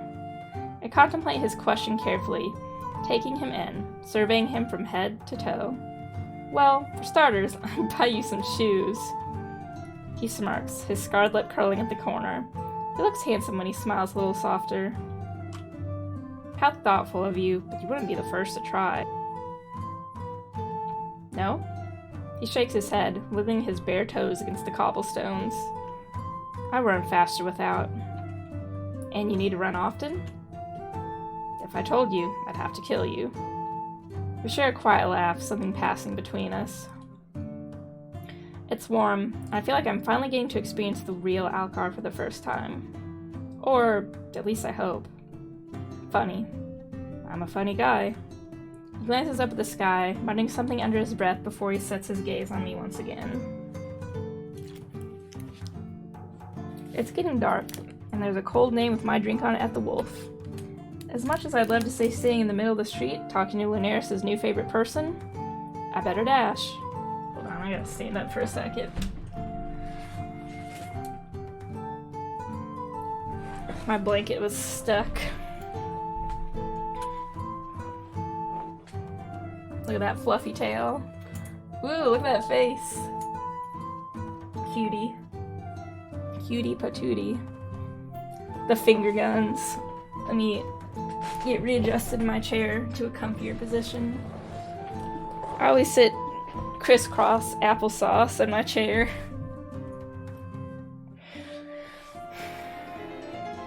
Oh, thank you for the follower.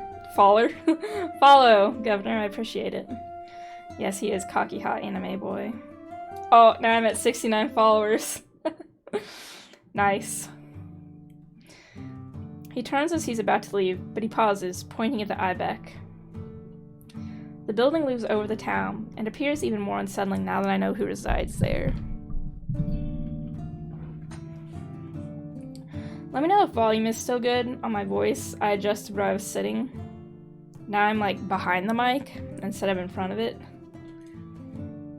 Stay away from them. You might think you're safe because they're human, but words can do just as much harm as knives or claws in this town. I get the horrible feeling that he's right, that maybe I should have pushed harder with them. I should be asking him about the murders. I know for a fact that enforcers don't brand creatures for fun, but Harry told me to trust my instincts, and right now, something is pulling me towards that graveyard. I'll be careful. See to it that you are, Hunter. The town might bloody implode if it had to deal with much more. He makes a dismissive noise, scowling at me, but he's unable to mask his obvious worry for my well-being. Not that I care. Sure you don't. Cute. He's tsundere. Anyway, I'll see you around. He offers me a half-arsed wave paired with a decidedly mischievous grin, and then Alcar slinks back into the alley from where he came. The graveyard looks so different at night. Beautiful, even. Fog twists and curls around my ankles as I walk, glimmering specks of vivid blue light sparkling in its haze. Thankfully, the darkness is a little more forgiving this evening, and something seems to be guiding me along, leading me right to the place where the murder happened. I'm hoping that I might be able to get a clear idea of what transpired here that night now that I know who he was, or what he was. I follow the path and see a dark figure crouching before a neat line of gravestones. There's no danger here, not that I can feel, but I approach with caution anyways.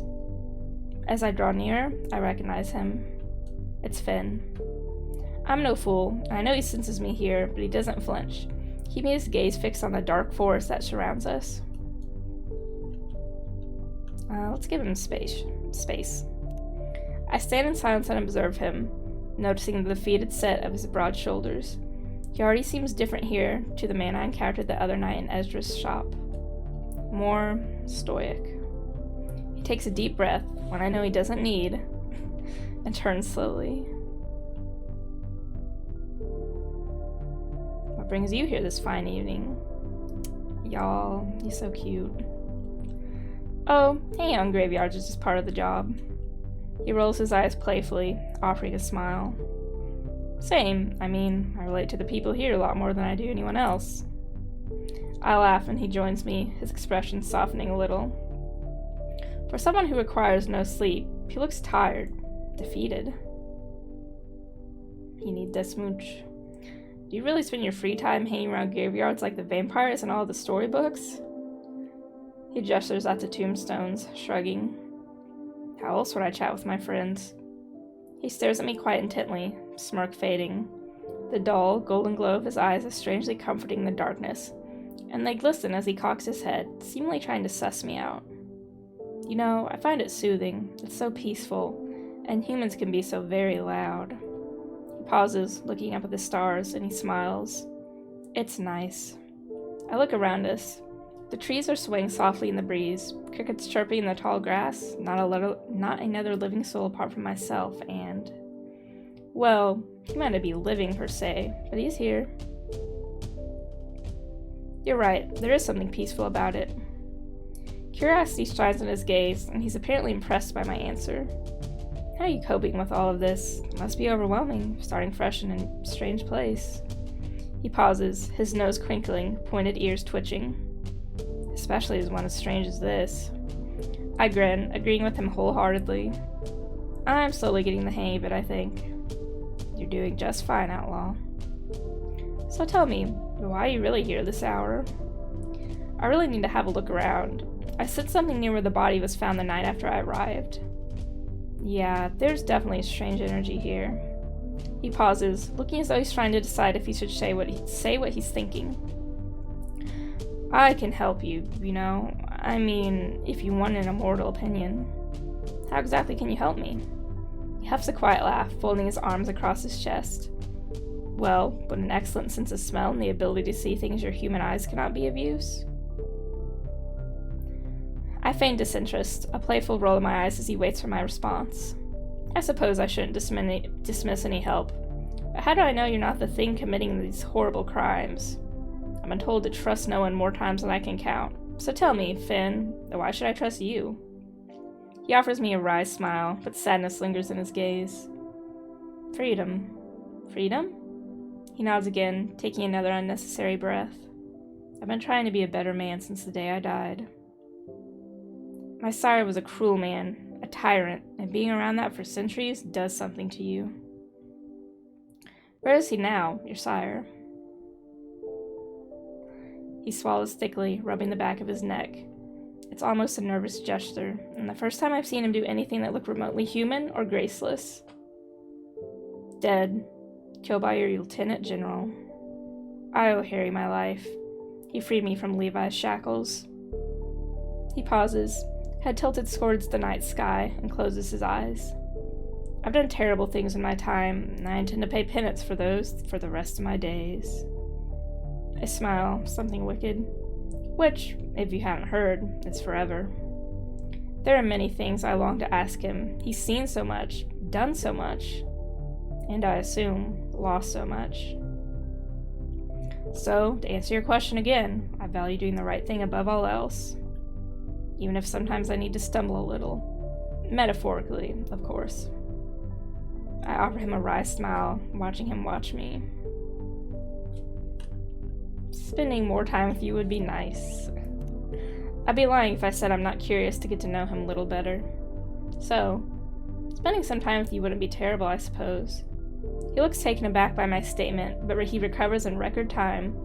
A smirk that I've come to learn is quintessentially Finn on his lips. A smirk that has my cheeks heating.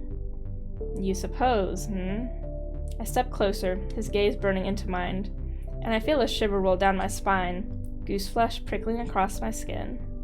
He notices. Are you cold? He's teasing me, so I decide to play along. Freezing. He laughs again, and the sound is warm, deep, one I could become quite fond of hearing. Unfortunately, I can't warm you up. I am quite dead, you know. I raise my brow at him, unable to stop the smile that spreads across my lips. Really? I didn't notice. The fangs and deathly pale skin are ever so subtle.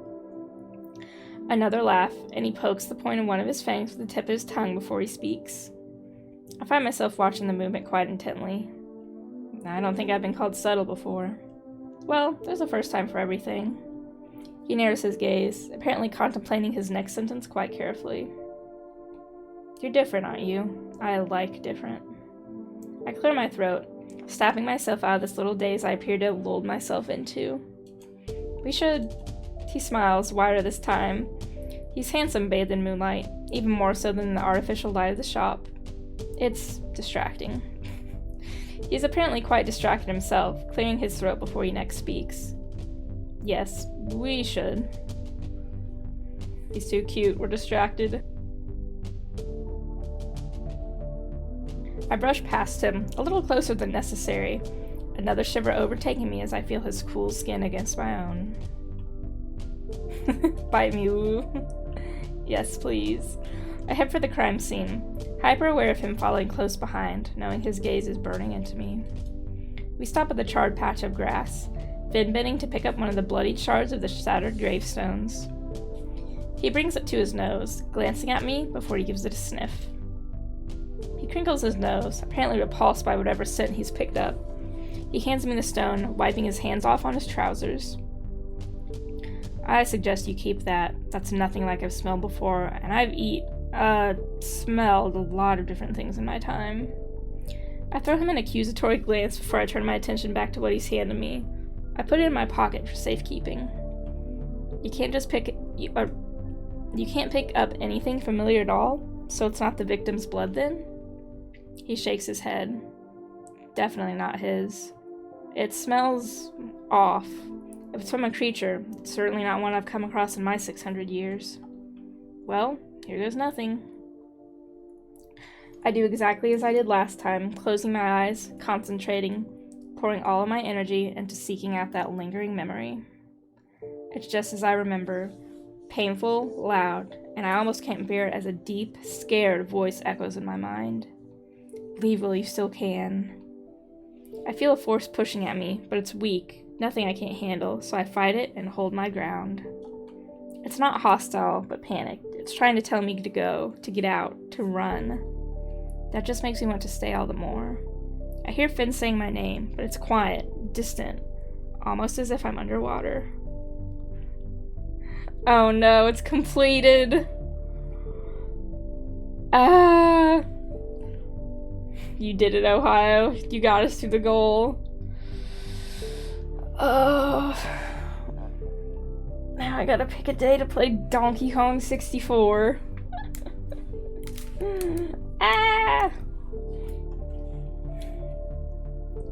I will be ready to suffer through that horrid game. I want to help. Tell me how. Who did this to you? No help. Just death. You can't stop them. I tried. I failed. The voice disappeared, and all I'm left with are more questions. I opened my eyes to find Finn crouched before me, eyes wide, concern etched on his handsome face. Outlaw, are you okay? The fuck was that? I wasn't listening, but I couldn't block it out. He was so loud. I exhale sharply, shaking my head, taking his hand as he offers it to me to help me stand. I fall against him and he catches me with fluid grace, holding me steady. It was the hunter. It must have been. What did you hear? He pauses, frowning, tightening his grip on me. Nothing coherent, just noise, but it was intense. That's never happened before. What do you mean? I mean, I feel things. I hear things sometimes too, but I've never directly spoken to a spirit like that before. At least that's what I think it was. I should go find August. He seems reluctant to let me go. A stitch in his brow as he looks at me. Are you sure you're okay? I nod, regretting it immediately as a wave of dizziness overtakes me. Whoa there, I've got you. You need to find Ezra. He can help you, trust me. He's good with weird shit like this. I contemplate heading back to see August, but I suspect they wouldn't appreciate me barging in at this hour with little more than a ghost story. You're right. I'll head for a shop immediately. Finn nods, still watching me, holding me close lest I wobble. Head straight there. Promise me? I place my hands on his chest, and Finn holds my arms as I try to steady myself. I will. Thank you, Finn. Oh yeah, we forgot to look at his full sprite. Cute. I chase his touch as we break apart, cool fingertips soothing against my skin. If you need me, don't hesitate to come. Ezra can tell you how to find me. I swallow thickly, nodding, trying to shake myself from the haze. I will. I swear it. He turns and heads for the forest, casting a final, lingering glance at me over his shoulder before he disappears into the darkness. Now, I need to find Ezra, and fast. I hurried to the shop, still unsteady on my feet, my mind reeling. What the hell is going on in this town? I round the corner and spot Ezra's lantern, but it's not lit. I didn't realize how late it's gotten, and I can only hope that he's home. I knock on the door and immediately hear a loud crash, followed by quick footsteps.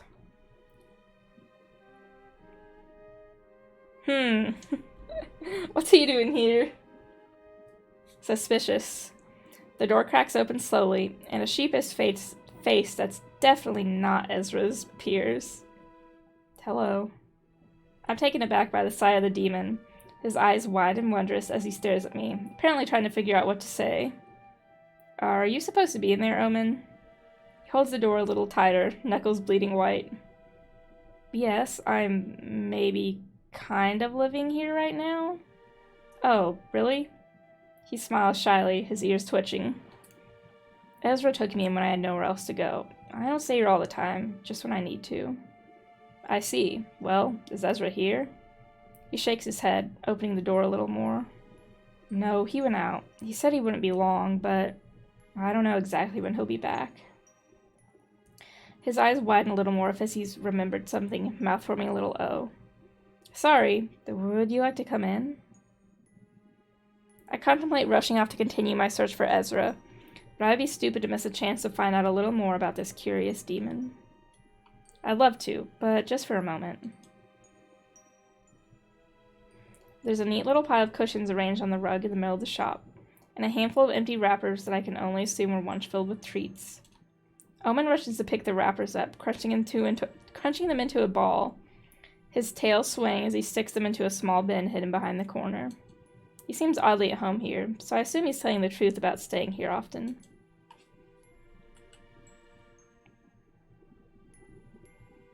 Cute. You seem very tired. You've been busy today? I laugh quietly, rubbing my temple, my head continuing to thrum. Very busy, yes. He nods, picking up a lightly glowing blue crystal that sits on the countertop, fiddling with it nervously. Omen, can I ask you a few questions, if that's okay with you? I suppose, yes, but I might not be able to answer much. Why's that? He flinches, grimacing. I try to stay out of things. Humans don't like me very much. Because you're a demon, right? His mouth twists into something that looks like it's trying, and failing, to be a smile. Yes, that. I suppose that's fair. It's not every day you see a demon like him walking down the street, even these days. He is well glamored, but he's still quite obviously inhuman. In a town like this, one so small, I can imagine he's quite the unnerving presence. Let's ask him about himself. I don't know much about you, Omen. Where are you from? How long have you been here? His eyes widen, pupils dilating, and I see the slightest hint of crimson flickering in chestnut brown. I've been here about 2 years. Time passes differently here for me, so it's hard to know for sure. You'll have to ask Ezra. He will know. Hold on, I gotta pop my fingers. I popped my thumbnail, or my thumb, and now the rest of them are popping, or it's gonna bother me.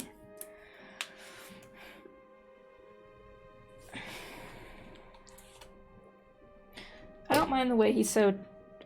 don't miss the way he so tactfully ignored my question about his origins, but I decide not to press him. Yet. How do you meet Ezra? He lights up at the question, practically bouncing on the spot. I met him the day I arrived in Lunaris. He was the first person I saw, and he took me in without question. Ezra is very kind, it would appear. He nods enthusiastically. He is quite wonderful, everyone thinks so. Well? He fidgets, dropping his gaze to his hands, blackened fingers toying with the blue crystal again. The General, August, they don't like him very much, and that makes Ezra sad. Do you know why? He shakes his head, biting his lip. No, I didn't want to ask, but Finn says they've known each other a very long time. And we'll ask about the murders. Do you know much about the recent murders? Omen passively looks out the window, a sad look crossing his face. I know the humans are upset that the ones who were killed were hunters. Ezra seems far more tired, and Finn visits him less. Alcar as well. Alcar's distant. I thought him and I would be good friends, but now I'm not so sure. He sighs, a knot in his brow. Everything is different, and I don't like it. His eyes light up as he turns to me. But now you're here. So everything will be good again. His happiness is infectious, but I can't in good conscience lie to him. I hope so, Omen, but it might take a while. Right. Yes, I understand that. I feel the same, Governor. He's got some himbo energy.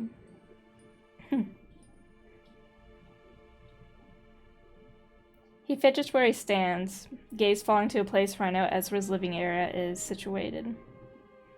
Can I show you something? Of course you can. One moment.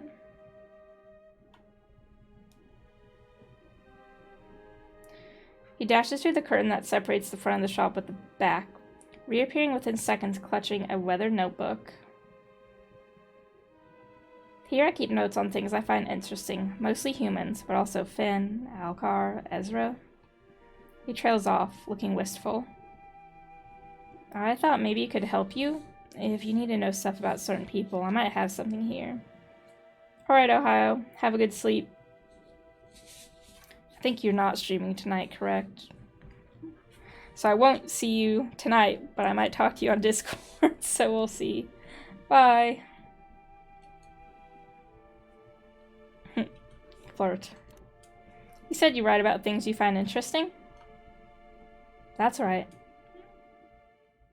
You might stream tonight. Okay. Well, regardless. Have a good sleep. Get the impression flirting helps you with the case. I hope so. Sometimes things I don't understand so that I can ask someone later. I smile, enamored. He's so wonderfully curious. It's an absolute breath of fresh air. Is there anything about me in there? He stutters, holding the book a little tighter. Well, maybe. I raise an eyebrow at him and he shyly drops his gaze. Yes. Yes, there is. My smile grows exponentially and Omen smiles in return, the color in his cheeks almost matching his shirt. What'd you write about me? His tail sways back and forth enthusiastically, curling around his leg. You're putting me on the spot. As long as it's nice, I don't mind. I offer him a wink, and he laughs. To sound charming, almost a giggle.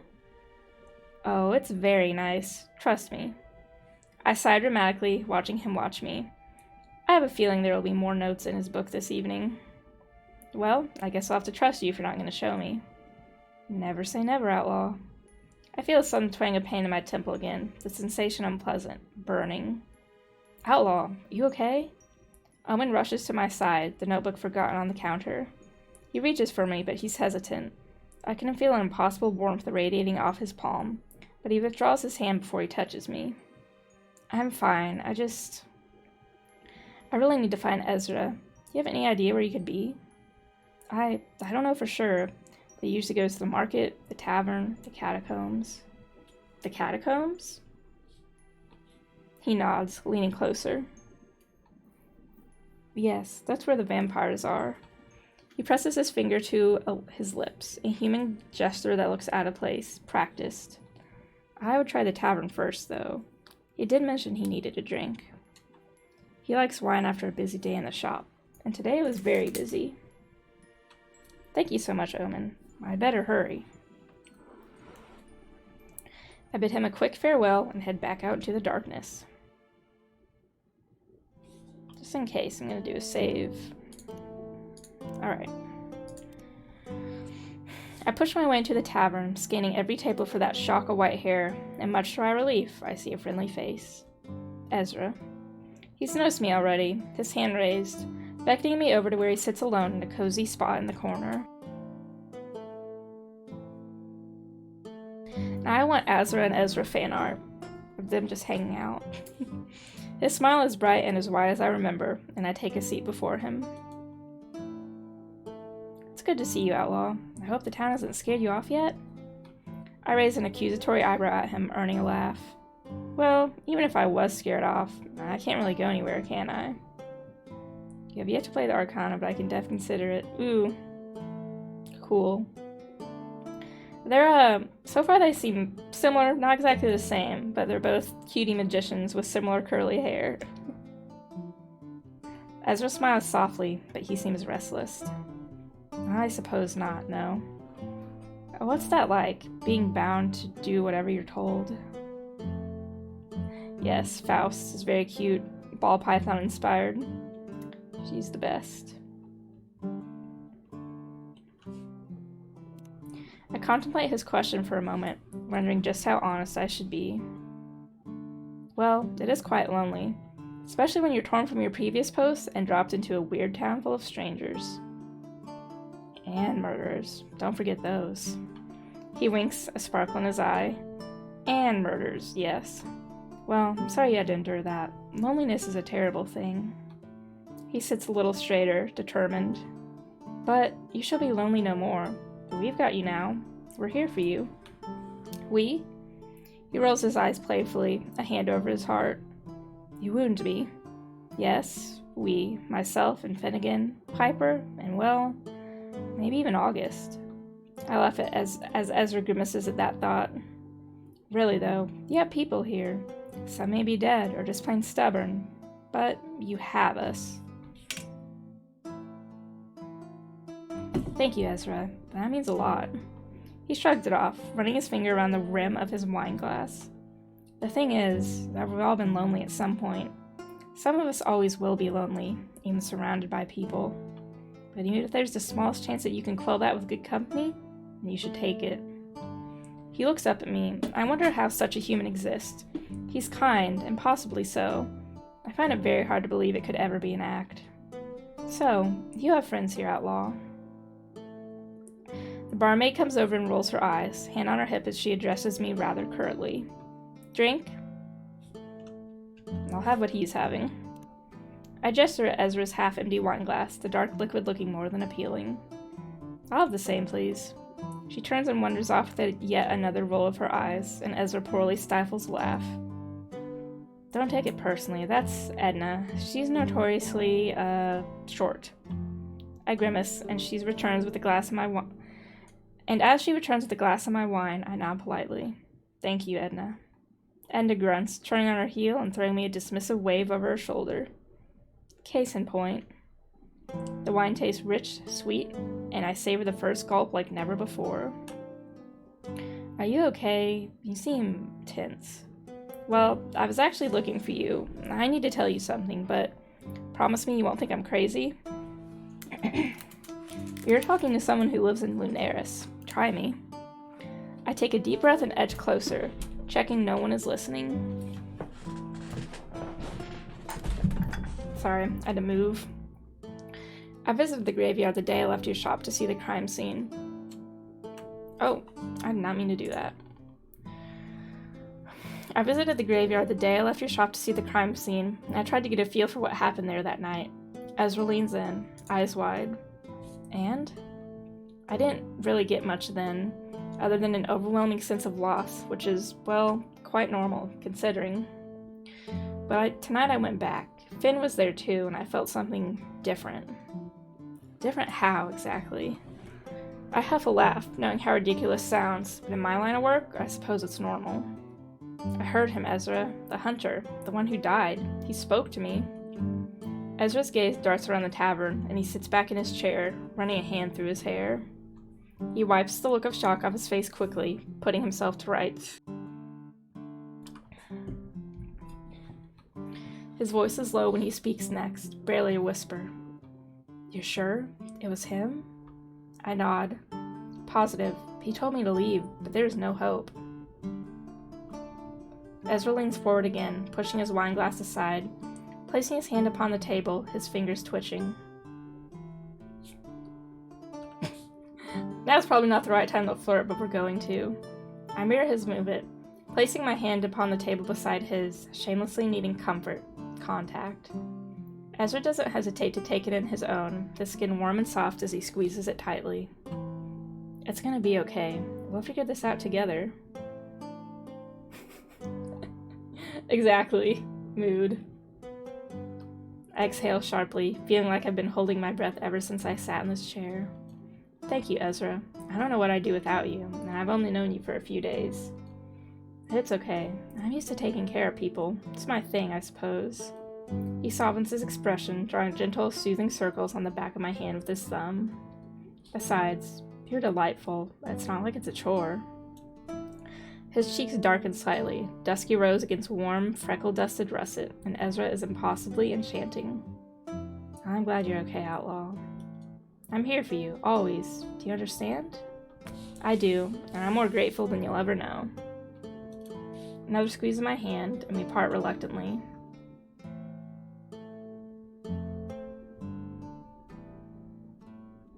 Aww, so cute. You know, there's a picture of Azra that looks really similar to this. The Azra comparisons never end. It's adorable. So, what now? Ezra huffs a laugh, resting his chin as his hand. He looks tired, that bright emerald gaze firmly fixed upon me. He curls his fingers around the stem of his glass, sighing deeply. He can pin the bangs back. I don't even know how to unpack this, but I do know what you need to do is rest. How's your head? I sigh, pushing my wine aside. Still hurting. Ezra fishes around the pouch that's attached to his belt, retrieving a small vial full of what looks like an herb or a flower. Here, crush this into some boiling water, and it should help with the headache. It's just some fever, few, and butterbur, complete and natural, I promise. I take the vial and tuck it safely in my pocket. Do you have a pharmacy in there? Pirate Kakyoin.